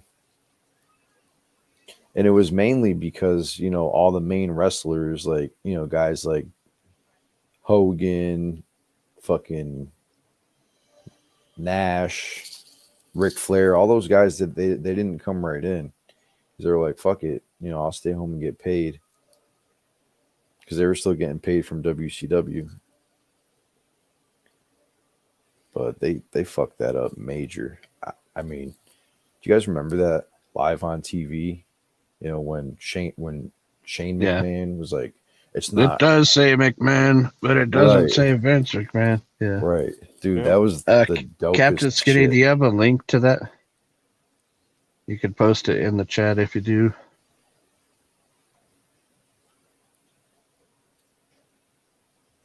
Anyway, I didn't mean to stop what you were saying, Kyle. I forget what I was saying. Yeah. Too much smoking weed. Vince doesn't even care. He is like, go sign there and take Tony Khan's money. I bet he thinks it will be like everyone taking Ted Turner's money and they will fold. I don't think it's going to be like that. Tony Khan has a fucking head on his shoulders. He's a fan of wrestling, just like we are. I don't know how many people are here chilling with us talking about wrestling right now, but if you're here, it's because you're a fan of wrestling. 5. No other reason to be here than liking wrestling. But Tony Khan, he's a fan just like we are. So We got 3 more viewers. Oh, we got 4 more viewers in a chaos show. Yeah. I was in, I guess AEW put some best AEW dark matches or whatever thing up on YouTube. Like right when this show started, and I was in the chat over there telling people to fucking, because it was like a live YouTube thing.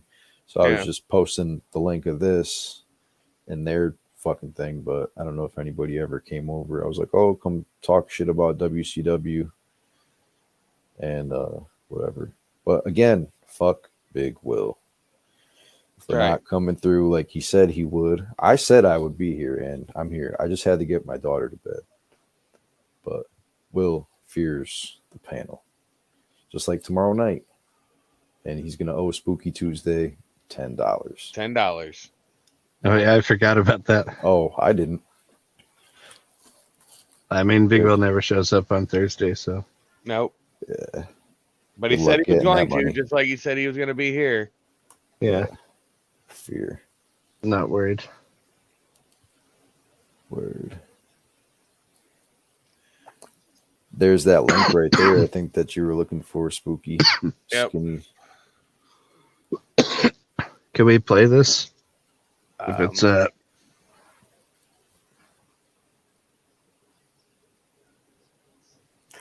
yeah, we can play this. Brr.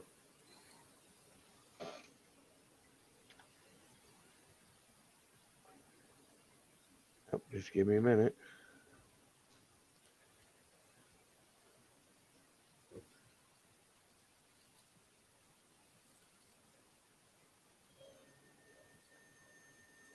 Roddy Piper slowed down on the coke when he went to WCW. That's a fact, Jack.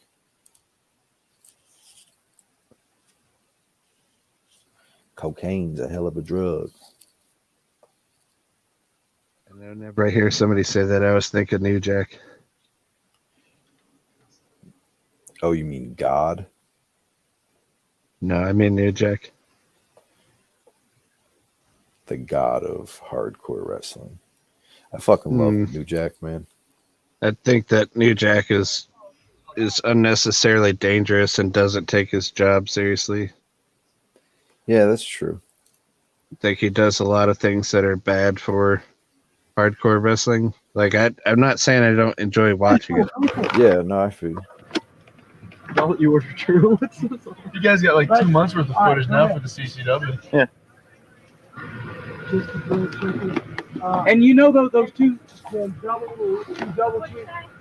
cheeseburgers were extra cheese only, nothing else on them. Just extra cheese only, that's it. Extra cheese. Nothing else on it. We finished Extra. it already by the time we got up here. Didn't know what? Didn't know whether to fix it or not. You thought we were rigging? We wouldn't have ordered it if we didn't want it fixed. God damn. What a fucking idiot. This is a fucking comedy show?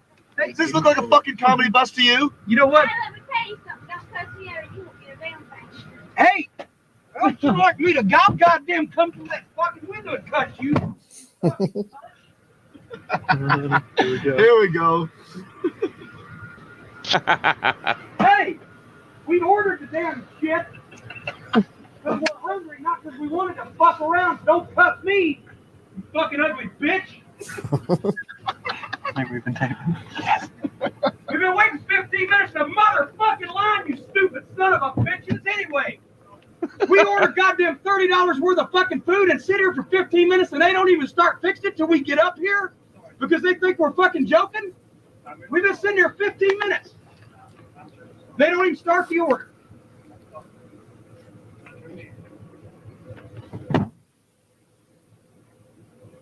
Fucking little cunt.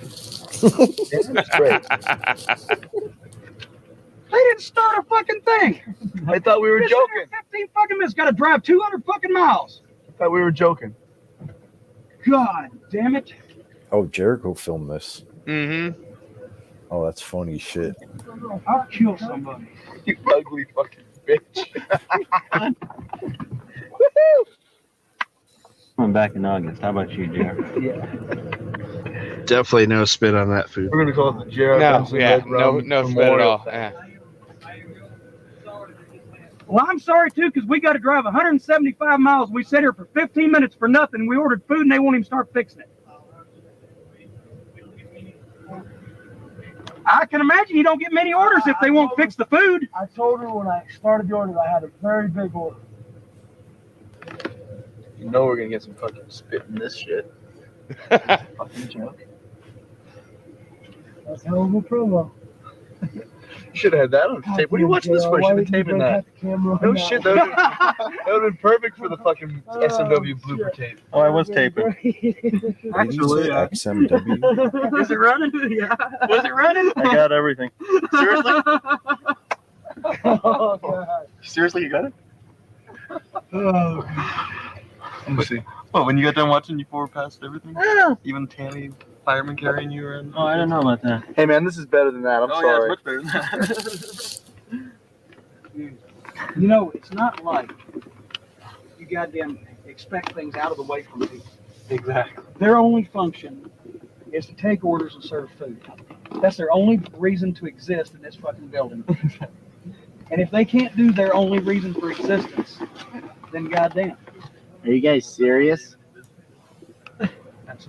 Imagine what a concept. He said, we don't get many orders. I said, I'm not fucking surprised. We won't fill them. That's right. We don't get too many big orders. We're getting a whole bunch more of ours. No shit. There be boogers in it. And everything. No shit. I don't even want to look at it. Fuck, it can't be any worse than the way it'd be if they just fucking fixed it straight anyway. Well, boys, welcome to Smoky Mountain. We got the first hand of Corny going off on On the something. trip up here, we had the stories about it, and we got the experience. Hell hath no fury like corny and his food being All we scorned. gotta do is fix the food and hand us the food and we hand them the money and everybody'd be fine. Nobody'd be cussing. If that window would have been locked, he'd have beat on that motherfucker until You know he would have. You know he would have. He'd have beat it, broke it. I guarantee it. He would have broke it. He could have broke it. How about this? We have coming into CCW, Jim Cornette. Let's go to some footage live. It's a Dairy Queen. How's that you fucking cunt? You ugly bitch. Can't believe you got that. It's so great. That's why it's good to have a video camera on you at all times. Send that into America's 20th. Fuck. There you go. America's nastiest You videos. and Bob fucking Saget. Oh, we pulled up here before 10 o'clock. yeah. I just probably think, goddamn, they're never going to do 10:20, if you can read that. that. Is nice. So we've been in line for 20 minutes waiting for this food that it was a joke. Is this a joke? I don't think so. Oh, I hope they messed the order up. While you're underneath the tree. Oh yeah, make some. That'd be for the next week's promo. I hope they messed the order up. Oh, That'd make 2 weeks worth of promos. That's a bacon cheeseburger. Nothing but bacon and cheese. You see this man? Do not fuck with his order. Never. Fucking never. If this man orders something, do not fuck with it. Give him his fucking burger and get the fuck out. Don't forget about the banana. Here's the banana. All right. Thanks, Grilled Jimmy. chicken. That would be me. Don't let him forget my fries this time. Yeah, I got fries coming too. I feel inspired right now. I hope you know that if something gets fucked up, you'll have a man behind you. Lady, thank you very much. You've been very kind, sir. You've been very kind. The other lady was very rude.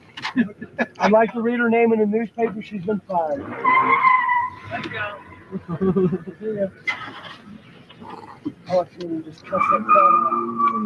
Way to go, Jimmy. Oh, there's Brian in there. Chris and Tammy are in there when you were cussing at him. I wonder if they were. That'd be too funny. Brian Lee, Candido. Candido, Doc. I was only cussing them fucking 8 minutes ago. So. Well, 35 minutes. Jimmy coming through the drive-through window. You fucking fat. Reaching through that window, Doc, man. you're used to that, believe me. Fuck, that was great. Well, that seems like a good way to end the show. Yep. Yeah, that was funny. Thank you to Captain Skitty.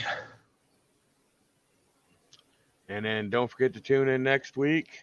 We are going to be doing Halloween Havoc 1997 in its entirety. No way. Yep. That's the best one, man. Yeah, I was being sarcastic. I knew you were going to do Hard to that tell with you. Yep. one. I knew you were going to do that one. Yeah, probably because we said we were going to do that one. Did you? We did. Oh, I'm retarded then. Yeah. All right, yeah, hell yeah. Halloween Havoc 1997, one of the best pay-per-views ever. Well, we'll get some pictures and shit, and we'll be all ready to go. We'll be all fancy for everybody. Feel free to join and talk about it with us next week. Whoop, whoop. Whoop, whoop. Whoop, whoop.